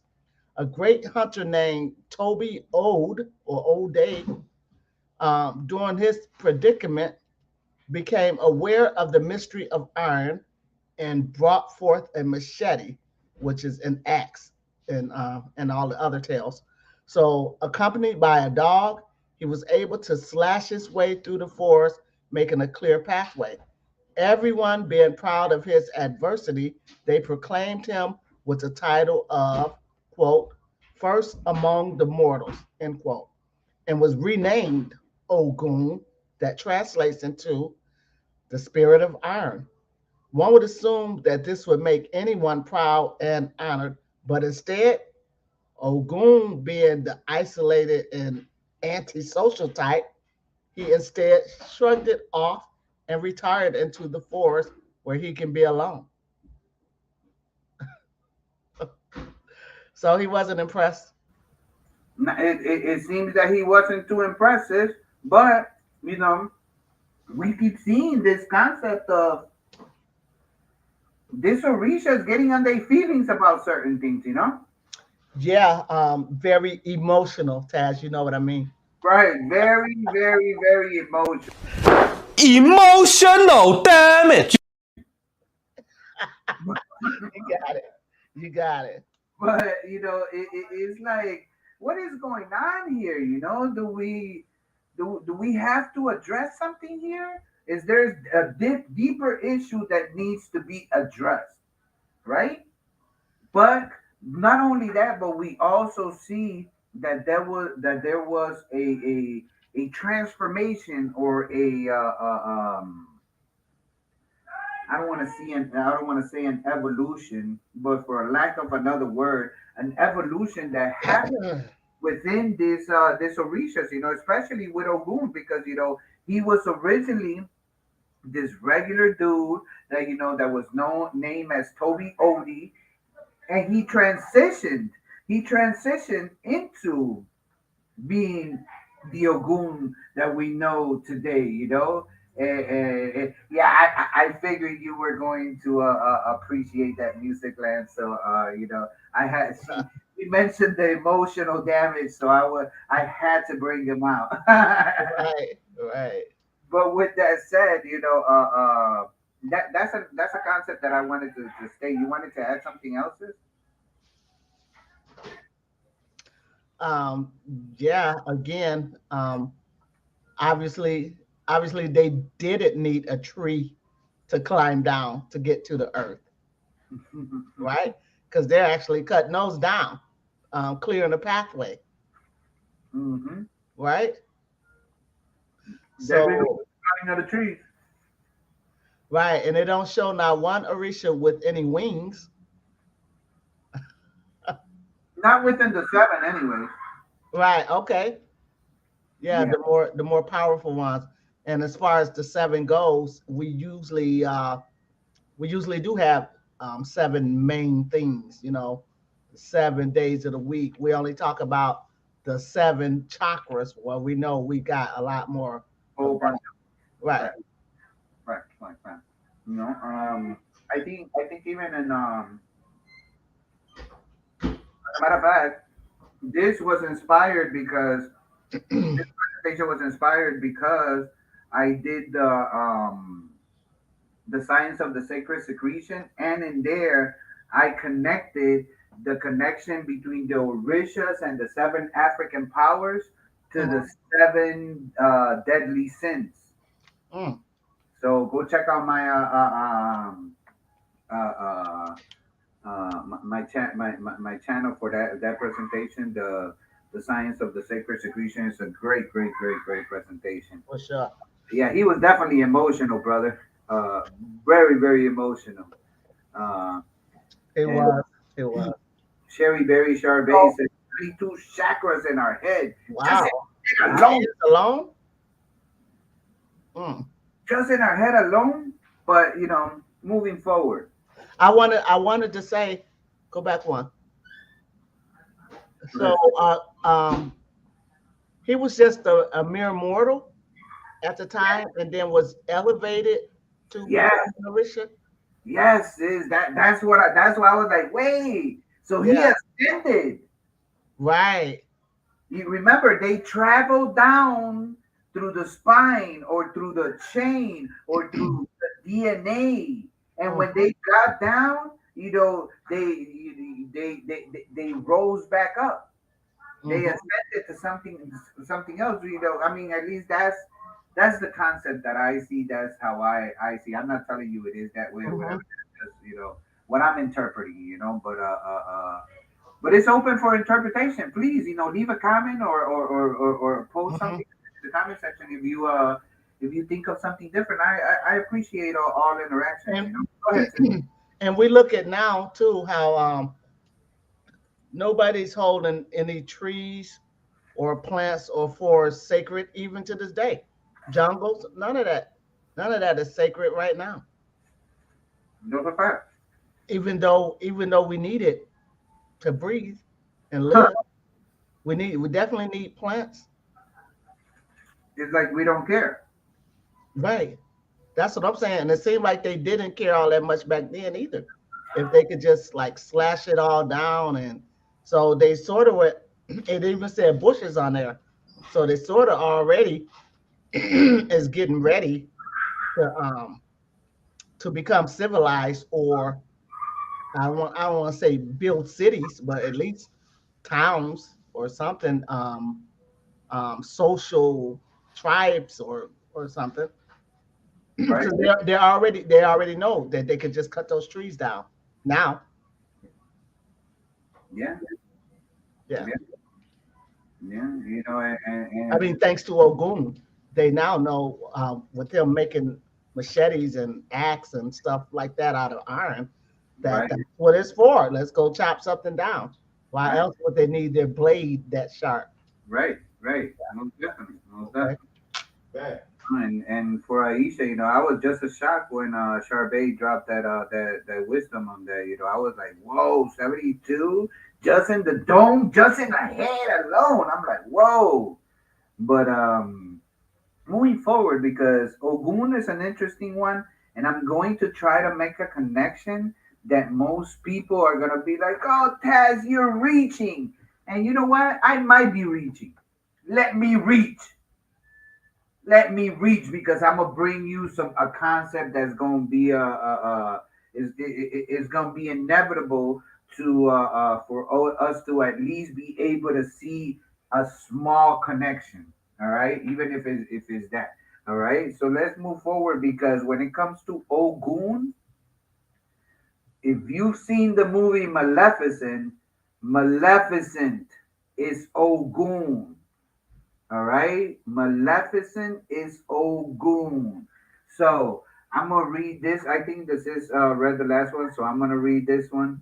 Um okay, it says Maleficent is Ogun. Ogun is a very popular and feared god among the Yoruba pantheon among the Yoruba pantheon of gods, called the god of iron and war. He is known for his creativity alongside his destructive nature, which amounts to the misunderstood nature of his aura. Usually, humans would always break the laws of nature. Ogun thus stands as the guardian to execute the repercussions of such actions.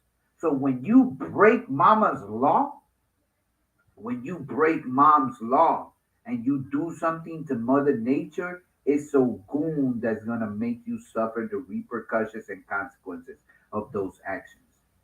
For this, he is feared. Despite that, uh, when called on, Ogun comes to the plight of his followers, blessing and protecting them. The noble Lorette Wo Soyinka, the elder right here on the right hand side, says in his book of myth, literature, and African world, Ogun is the master craftsman and an artist farmer, warrior, essence of destruction and creativity, a recluse and a gregarious imbiber, a reluctant leader of men and deities. All these words clearly describe the nature and element of the most revered Ogun and the frightening Maleficent in the Disney film. So you might ask and say, Taz, you still didn't give enough. We're not done. We're not done.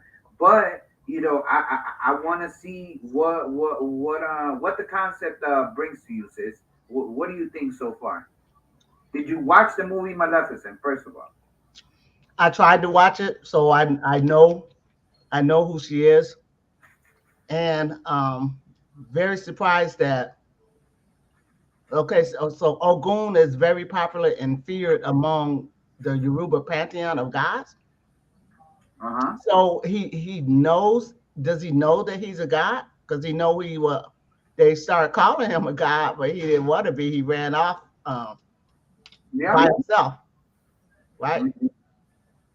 So I'm thinking it's just a matter of you knowing that you're a god that can also give you more powers. He first only just like was messing with iron and all, right?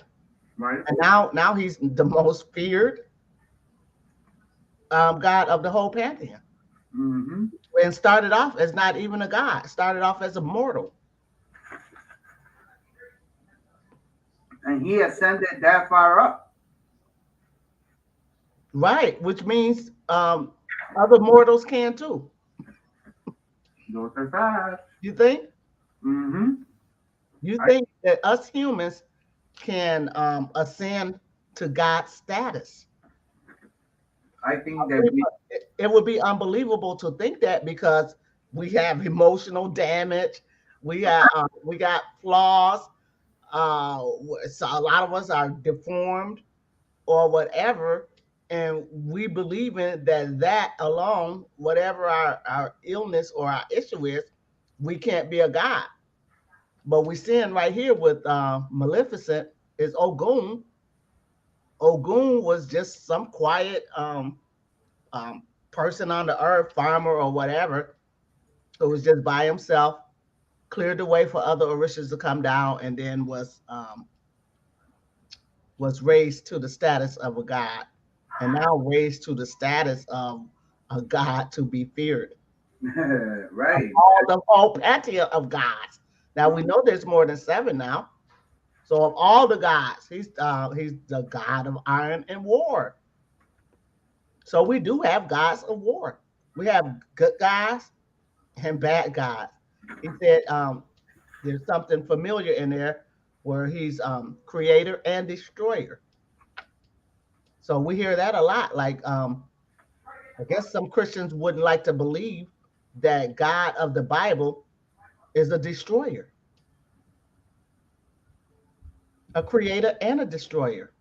But they show us that representation of both aspects. One in the New Testament, the Old Testament, and the other one in the New. Right. Absolutely. Which is really just showing us not not just balance, but what's the half this, half that. I forget the Oh, symbol. the The yin black and white duality. Duality. duality, the yin. Yeah. So we're looking at every guy more than likely has that duality personality also. Mm-hmm. Most definitely. But let us dig deeper into this whole concept of Maleficent is Ogun because Taz, you didn't convince me with just that. I know you don't think you were gonna convince me with just that. No, no, no, Taz. You gotta come harder than that. So let's Mm, uh okay. you wanna read this one, sis? Yes. God and goddess of war. So the wrath and power Ogun has been explored extensively in literature since it has habitually been the mirror of the society. I agree. So the myth and legend of Ogun's origin began when he descended to Earth, and through his connection with the element iron, he creates a tool used to make a pathway for other gods. He's the most revered and feared due to his quick temper. Uh-oh, he got a temper. Maleficent and her character displays being quick tempered, which just like Ogun makes her revered and feared. So, for a lack of words, she is coincidentally also allergic, or vulnerable to iron. Hmm. So the Disney film Maleficent is a story of good and evil. Through a cliche, it never gets old. Though a cliche, it never gets old. Maleficent is a misunderstood character and demonized by all in the land. So, being a dreaded creature who nurtures and grooms a human in the first part, this act is not convincing enough to mellow and water down the negative perception of this character. Yeah, the name alone tells you it's going to be a negative perception. Tash, you mute. My apologies, I didn't realize. But those are facts, but we do see those similarities, like it states it, Ogun is the god of iron. Mhm. Coincidentally, for a lack of other word,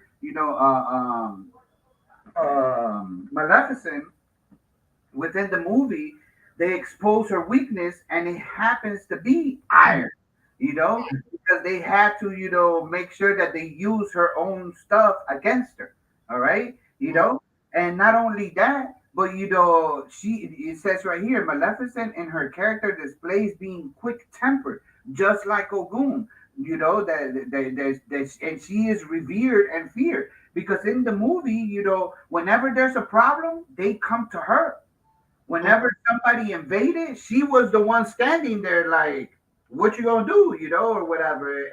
And she's the one that directed traffic, attack, whatever. She was always, the Right. leader. She was always at the front line, you know. So the Wow. story of good and evil, even though it's a cliche, it's been demonized and it's been shown to us so much, throughout the process of this watching movies and and these stories that we have from the past or whatever. So Well, I have a question, Taz.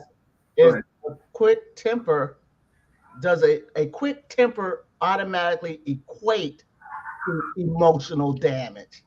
To emotional that it's very possible, sis.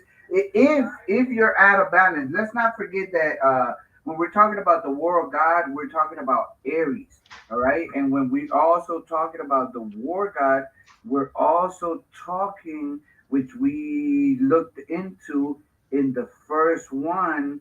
We were talking about, where are we at? Where are we at?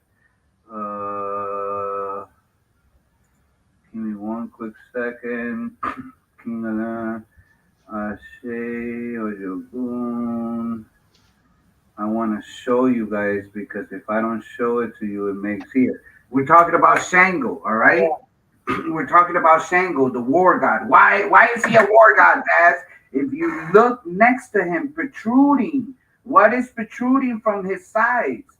From his sides, he got some Horns. ram horns. Mm-hmm.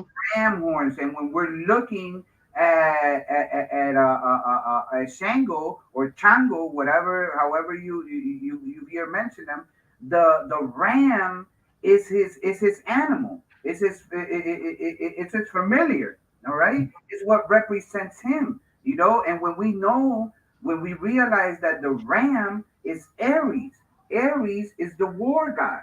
And that happens to be very volatile energy.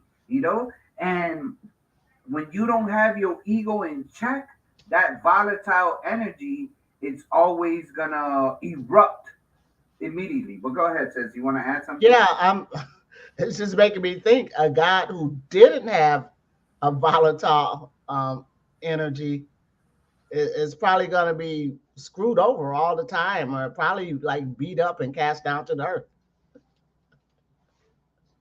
Yeah, Most it definitely. seems like it's a must. It's a must that they have this bad temper, or quick temper, I should say. I shouldn't say Yeah, bad. I should say quick. So you might ask them a question and like get your head chopped off. You know, the temper just flares. right. So it's easy to see if these are the creator of humankind, then it's clearly easy to see why we are like we are, why we gotta have war, why we so quick with our temper, why we got so much emotional damage. Right. Music land, what is your sign if you don't mind me asking or whatever. What is your zodiacal sign? What month were you born in? Just type it in the chat just so I could get an idea of something that I'm curious about. But moving forward, you wanted to add something else? Sis? No, I'm good, but I am interested in knowing what his sign is. I was gonna guess Pisces, but Right. mm, So let's look at this role reversal. Let me read this. You read the last one, right, sis? yeah, I did. Okay, let me read this one, the role No, reversal. I think you read the last one. Okay, that's cool. Go ahead. Take this No. one. We're still talking about Ogun, and we're still making the comparison of Maleficent. Go ahead, sis. Okay, so role reversal. Maleficent has in her existence the will to be good and bad, though she would rather have everyone think the worst of her. Damn.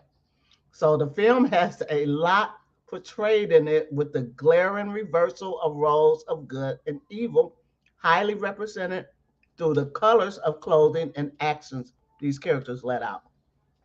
So while white represents purity and good, in the film, it represents evil, Like Maleficent, Ogun is a misunderstood god, yet he is the most traveled and worshipped god.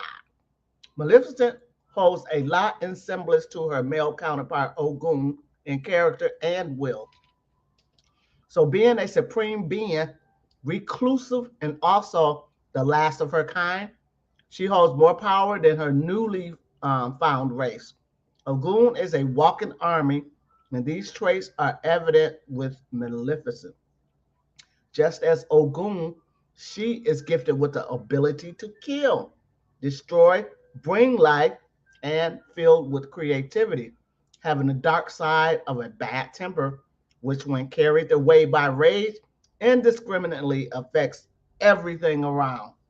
Yeah, she tear. I could see her tearing up, doing like Jesus did. Everything's got to go down. Yeah. Tear up everything. Whip the animals. Everybody's getting whipped. And within the movie you see that you see this concept, and the role reversal is it was very interesting to me because the evil person on this movie, the Maleficent, the first part. On the first part, well, the first on both of them, the evil person is always being represented by the king, by the king and queen that are in the castle. Now, Maleficent is always in the forest, all right, and she Mhm. protects nature, all right. So within protecting nature, she's always wearing black. And when they present these kings and queens, not only are they always most of the time wearing white, but they are also of a light complexion. So we've always been given this association of white means good and dark means evil, and because of that, that explains some things, Music Land. That's interesting. um, so we see that concept of role reversal that they gave in this because Maleficent is obviously the good guy in this movie, and just like she could create life, she's the one that makes the flowers blossom just by a hand gesture. At the same time, she's the one that makes a wall of thorns block and separate the kingdom of the palace from nature because they were trying to come over there and take the fairies and take the unicorns and everything that was within the forest, the enchanted forest. They were trying to destroy it because they were afraid of it, or whatever. And she was always the one they called upon for for when they needed, whether it be something to be created or destroyed, which gives us that correlation in between both of them. You want to add something else, sis? No, actually, I'm good. Following along, Okay, watching the chat. right. So secluded in nature, all right, because they're both presenting themselves as a seclusion within nature, right? It says that in an uncommon war among women, Maleficent fights for the protection of her daughter, hence ready to burn down all anything in her path. Due to this hot energy exhumed by Ogun, same as Maleficent, they both have the power to instantaneously create and also destroy. Nature, too, has been a fundamental part of the development of the tales. For Ogun to exist in peace, he secludes himself from the people, living at the top of a hill while hunting to survive, therefore having dominion over the forest. This is also relatable of Maleficent, who also lives in the same life of seclusion like a hermit in the forest. The duality of Ogun and Maleficent is unmistakable, as well as the symbolic use of color they share in common. Traditionally, Ogun's colors are green, red, and black. Mm, And black being one of the colors of Ogun, Maleficent wears it well along with her green aura that she's always emitting. mm. All right. So we do So, see that correlation. Go ahead, sis. So is this how they show her through the movie with this green aura showing? Yes, yes. As a matter of fact, when she goes, because the child is born because Maleficent is the story of Snow White. The story of Snow White is the one with the apple, right? Mm-hmm. Okay, so the story of Maleficent is what happened to Snow White before she was older. So when she was a kid, where she came from and everything else. She's the one that touches the spindle and falls asleep.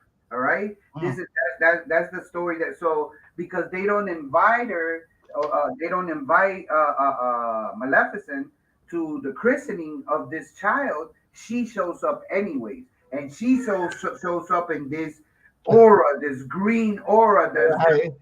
embracing the whole palace. And she walks in because there's some fairies that are casting their blessings on the thing, and she comes in like, I have a blessing too. So um, she obviously is sometimes good and sometimes bad. So does her aura ever change colors since she's also representing Ogun's colors, which are green, red, and black? Right, within the movie, you only see it red when she's infuriated. That's what I was getting to. Yeah. Okay. Okay. So when she if she's walking around in green, then you probably can reason with her, huh? Right. No, but I am so glad you said that because when she went up there, the king and queen tried to stop her, but she was like, nah. She's like, what them other fairy said, yeah, you're gonna be beautiful, you're gonna do this, you're gonna do that, Sleeping Beauty. But upon your 15th birthday, you shall come upon a spindle where you shall touch, and you will come into a deep sleep that nobody can ever awaken you from. And Mm. everybody's like, "Oh my God!" Oh, and so and then the king, the fairies tell her, that to please, be kind to her. It's not her fault what's happening. So that's when she states, Mm-hmm. generous, So I'm gonna, so there is a way to wake up the princess. The only Mm-hmm. way to wake her up is with true love's first kiss. Mm-hmm. And with that kiss is what how we know that she's awakened in the whole Sleeping Beauty story or whatever. Right. But she in this movie Maleficent, true love's first kiss comes from Maleficent herself. It's not a Prince Charming that comes and Right. and she wakes up. No, in Maleficent is Maleficent herself that she regrets doing what she did so much that she goes up to her while she's sleeping and kisses her on the forehead and tells her, she calls her, she usually calls her something, my little puppet or my little something or whatever, whatever she calls her, she mentions that name and kisses her on the forehead, and a tear falls on her face, and then she wakes up and she's like, "Hey, fairy godmother," and she's like, "Damn." So true love's for kids came from Mhm. her. She loved the girl, or whatever. So there is this mother-daughter concept that they brought into that. I think it was a cool movie. And when I made the association with this with Ogun, it kind of like baffled me. So Mhm. anything else is Now I'm just looking at her demeanor. yeah, right. What all she got going on over there? She don't look nice. If I was to run up on her, I would probably cross the street or something. She's got those long ass horns. Right. You know.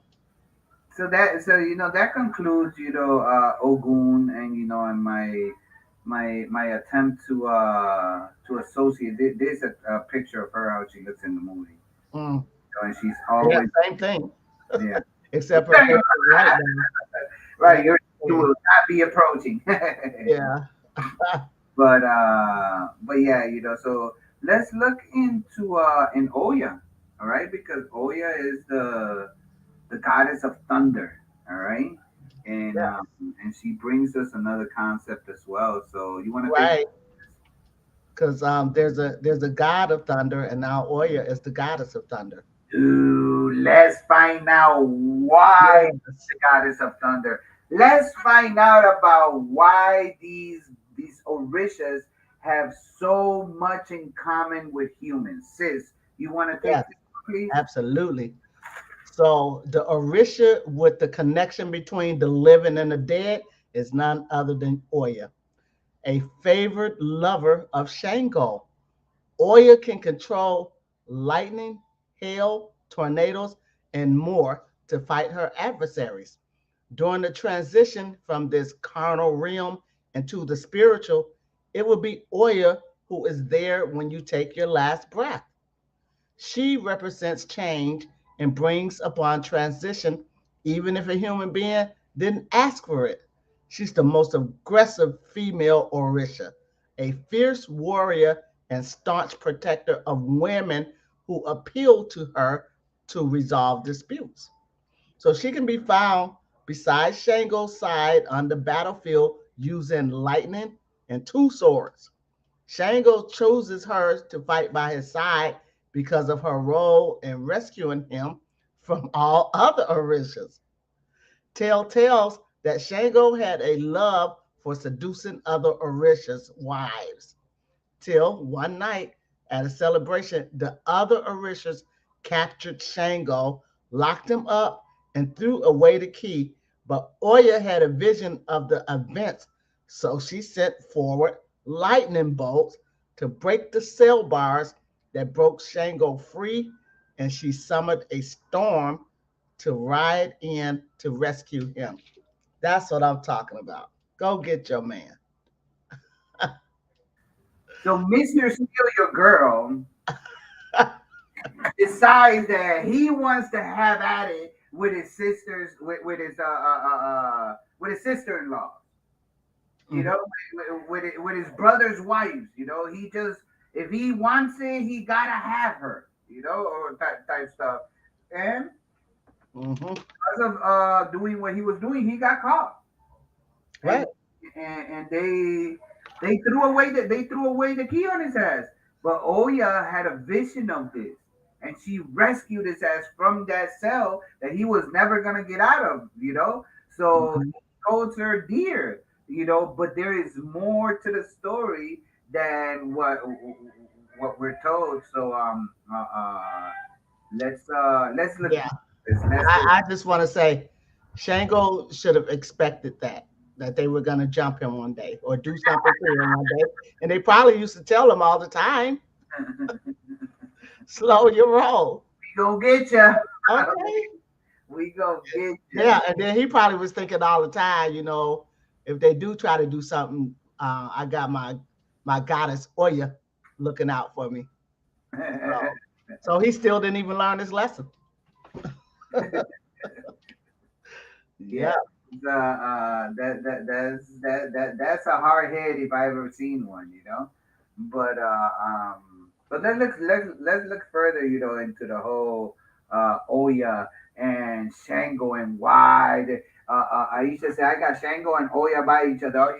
They love being by each other. Yeah. They Yeah. love Exactly. being by each other, right? Mhm. Homie the clown in the building, peace and love to you. He says, laughing my ass off at Mr. Celia. Yeah, yeah, yeah.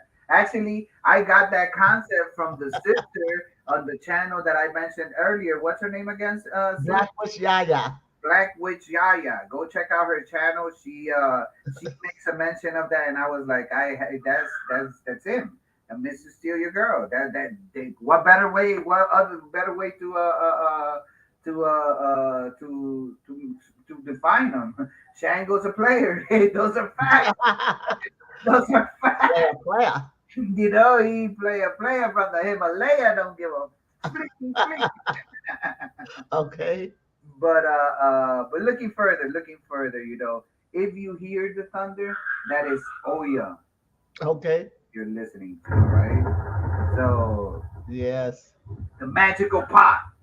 Let's go. Let's talk about the magical pot, all right?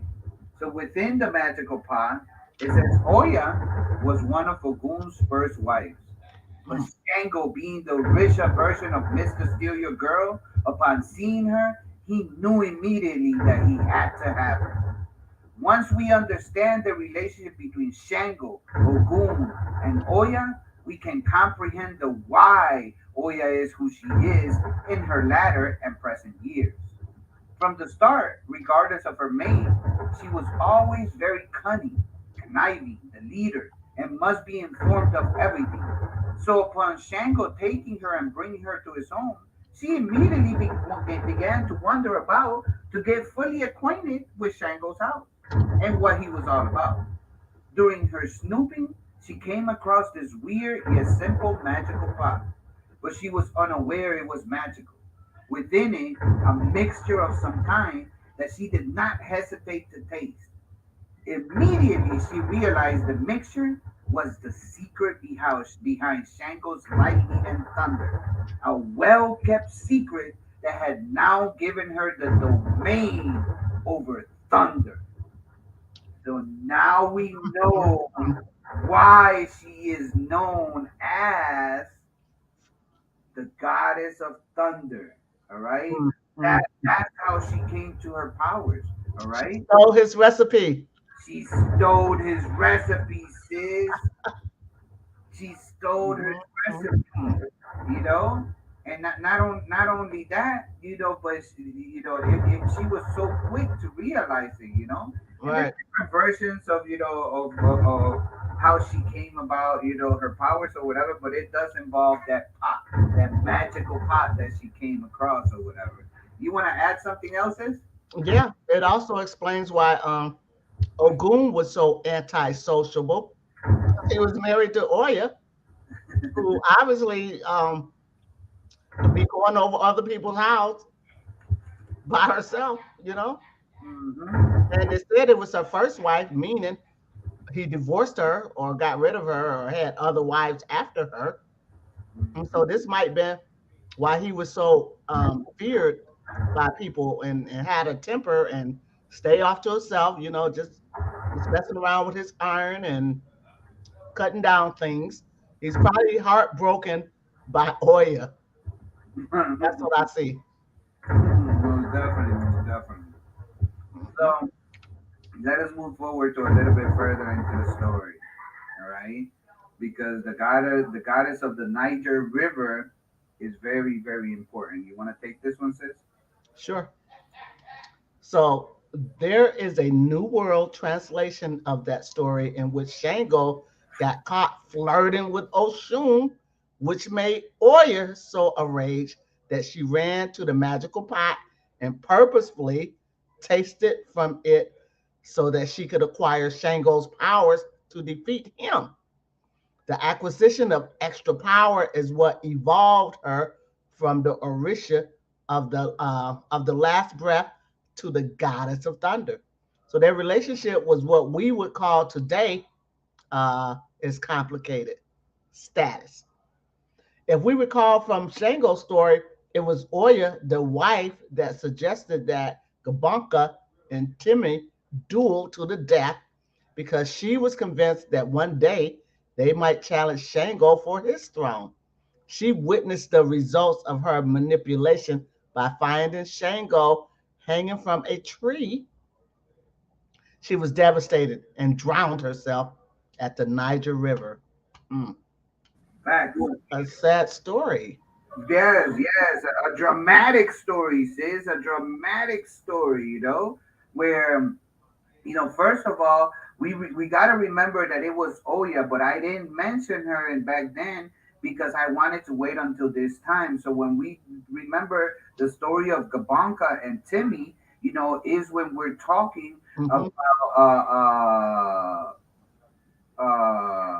how Gabonka defeated Timmy, and he told Shango, like, bro, you just had me battle this dude so we could kill each other, but if I kill him, you're next, and he Oh, issued a challenge to Shango, and Shango was like, how dare you, after he won, he was like, how dare you, and he sent him to go get burned alive.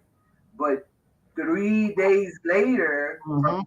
burn, he resurrected and came back to life and came to the village and told Shango to vacate the premises. Yep. So Mm. there we see, that Oya, she been starting some stuff since a while. The concept. And yeah, I want to point out with you just bringing that back. Um, these guys surely don't mind moving on to the next life. Yeah. Obviously, their bodies are not immortal, just as ours are not immortal. Our bodies aren't. But if you know or looking forward to what your next life might be, it wouldn't be no problem to say, you know what, I'm out of here. And then if you have full memory, like if you were thought or something, and had full memory of your past life, and know that I got 1,000 lives. Like why am I, game over, I'm out of here. That's what Oya did it, because surely, like in real life, you can get over a broken heart. You can get over losing somebody. But these guys here, they just say, I'm out of here. I'm gonna hang myself. I'm gonna Mhm. just go.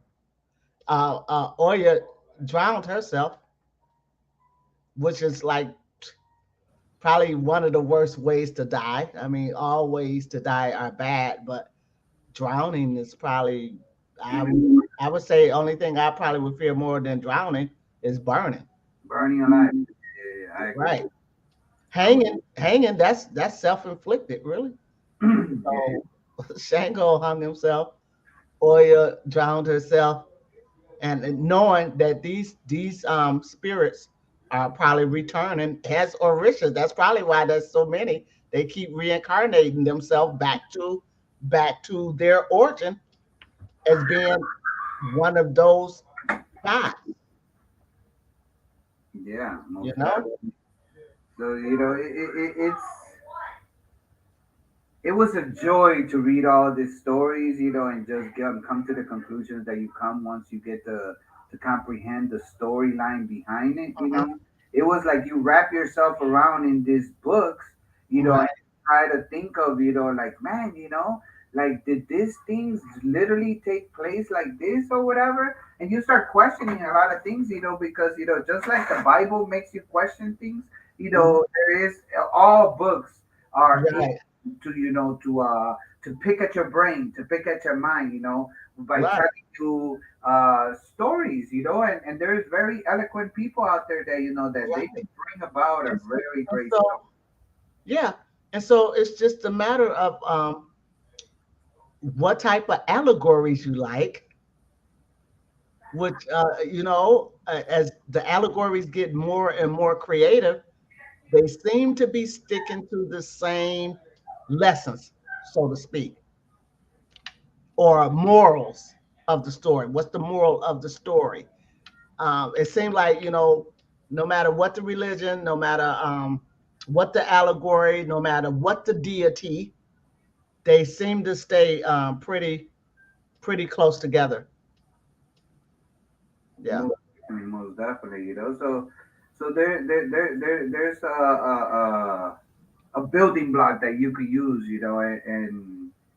and these books that I have right here, like I said, I'm not maybe I am advertising for them, and who cares? I don't know them, but they're all melanated writers, for with the exception of Julio Garcia. The other three books, Julio is Cuban, as well. And I'm not saying he's not melanated, but he's the only one that has a little bit more connection towards the so-called Latino or Hispanic culture or whatever. But the Mhm. other three books are, from three black authors. So support our people and make sure that you if you want to, go check out the books. In my opinion, I'm For not telling. sure, for sure, for sure. Um, moving forward, Christina teaches us if you commit suicide, you won't see God, but these gods be offering themselves. That's a great point. Right. Like God, for real. Like it's like it couldn't get, Okay. it can't get any more obvious. You want to add on that, sis? He's definitely right. He's definitely right. And and there'd probably be a lot more suicide if they didn't teach that. So there's some good things about Christianity as well as some bad things. I just happen to I'm the type of person I just want it all to be good. I want everything to be good. And I believe if there ever was a golden age or a golden era, it probably was the reverse side of what we're seeing now, which is pretty much a lot of greed going on, a lot of evil, a lot of demonizing going on. So, yeah, that's one of the good things I could say about Christianity. They cut down on the suicide rate. Thank you, Music Glam, for pointing that out. Most definitely, most definitely.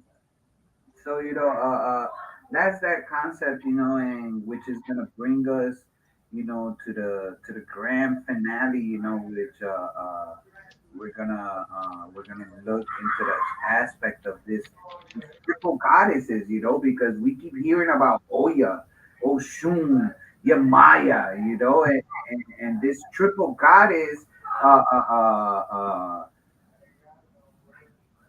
storyline, and I want to say storyline, but this representation of nature that they bring us through this goddess, is found everywhere. It's found everywhere. It predates all the other patriarchal Mm. um, stories that they present to us throughout time, and it's good to look into it. Nathaniel Bray, I appreciate you, bro, for sticking around so long. To the presentation, we are at 2.5 hours. This is the last live, so I appreciate everybody for joining us, and Yeah. encourage you guys to please like, subscribe, and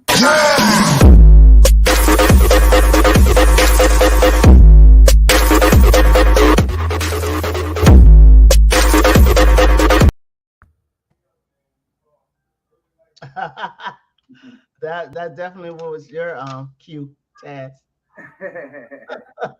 the peace and love, to the people that have I was just wondering if you had cut that picture of the triple goddess out into like, Oh yeah, I told you I was gonna end it let's with a take a look at that up close right before we go away.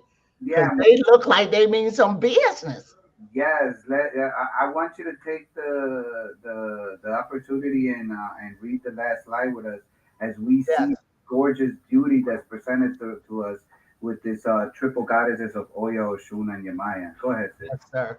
So Oya is the oldest sister to the goddesses Oshun and Yamaya.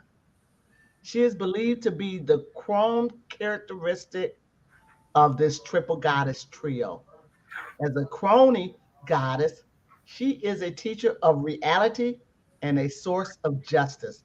We find this triple goddess concept to predate most patriarchal gods of today. So, from the earliest of ages, the concept of the great goddess was a trinity and the model for all subsequent trinities, female, male, or mixed. So, Anatolian villages in the 7th millennium BC worshiped a goddess in three aspects: as a young woman, a birth given matron, and an old woman. So, this typical virgin mother crony combination was Parvati, Durga, Uma, and Kali, or India. The Anna Bagged Macha or Macha is the Moringa in Ireland, or in Greece, the Hebe Hera Hecate,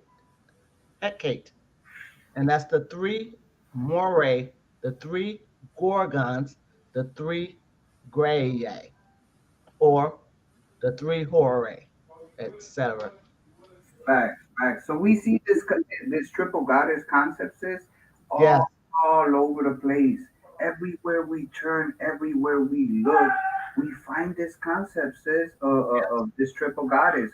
Whether is if you going to India and looking at Uma, better known as Kali, along with Parvati and Durga, or if you're looking at the Morgans in Ireland, Hmm. if you're looking at Heavy, Harry, and Hecate, that's the Trinity in Greece, which was also what predates all this patriarchal new deities that they've given us, and that concept is been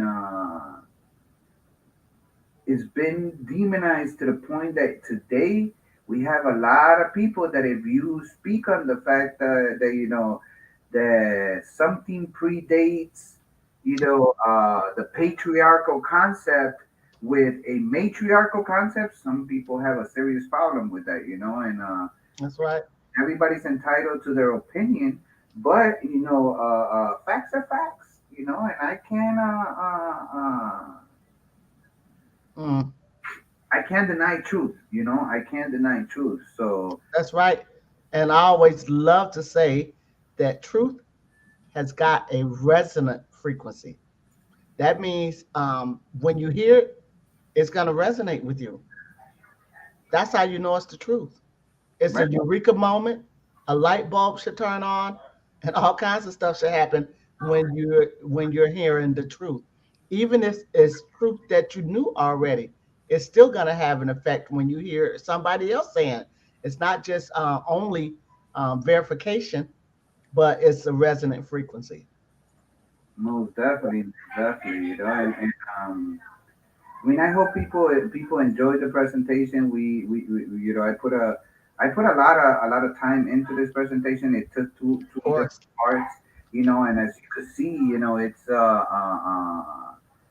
the first one took about 2.5 hours, and this one did the same. You know what I mean? I'm so glad that this time there wasn't no because last time you had real bad Oh connections. my God. We Yeah. didn't have you for the first half of the show. I was looking at you in the chat room, and I was like, oh my god, I know she want to be up here.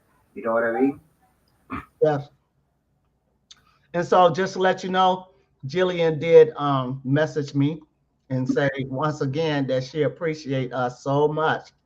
Okay. And then she wants me to just tag her page. But yeah, Taz, you really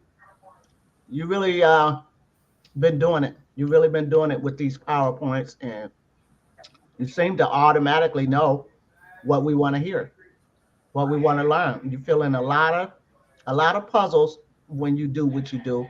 And just like Jillian, I appreciate you too. I appreciate you. Sis.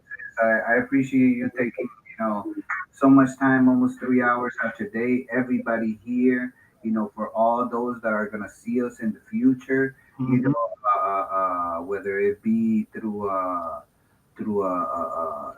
Facebook, whether it be through YouTube, leave us a comment, share the information, and I'm always looking forward for any company. If you didn't like it, tell me that you didn't like it.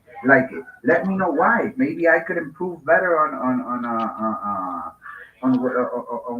something that that is more eye candy for you. Because without you guys, we are nothing. We do this for our people. To Right. show and present factual information so we could all grow. Because that is that's what it takes a village, and in order to have growth, the whole village got to grow along.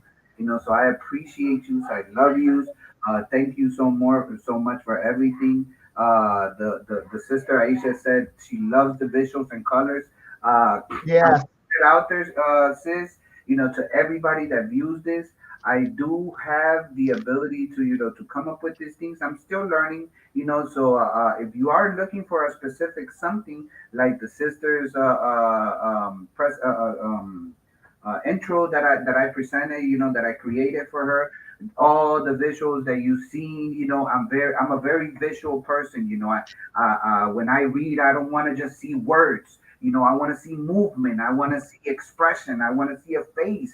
I want to see something that gets me into the mood, because just looking at words is not enough for me. You know, So so what you call it? So it's a very good feeling to know that something turns out well. It's always available. So hit me up if you need somebody's stuff um put together for you guys. And it'll be something that I'll be more than glad to give for you guys. Any any ending remarks, sis, that you might wanna add?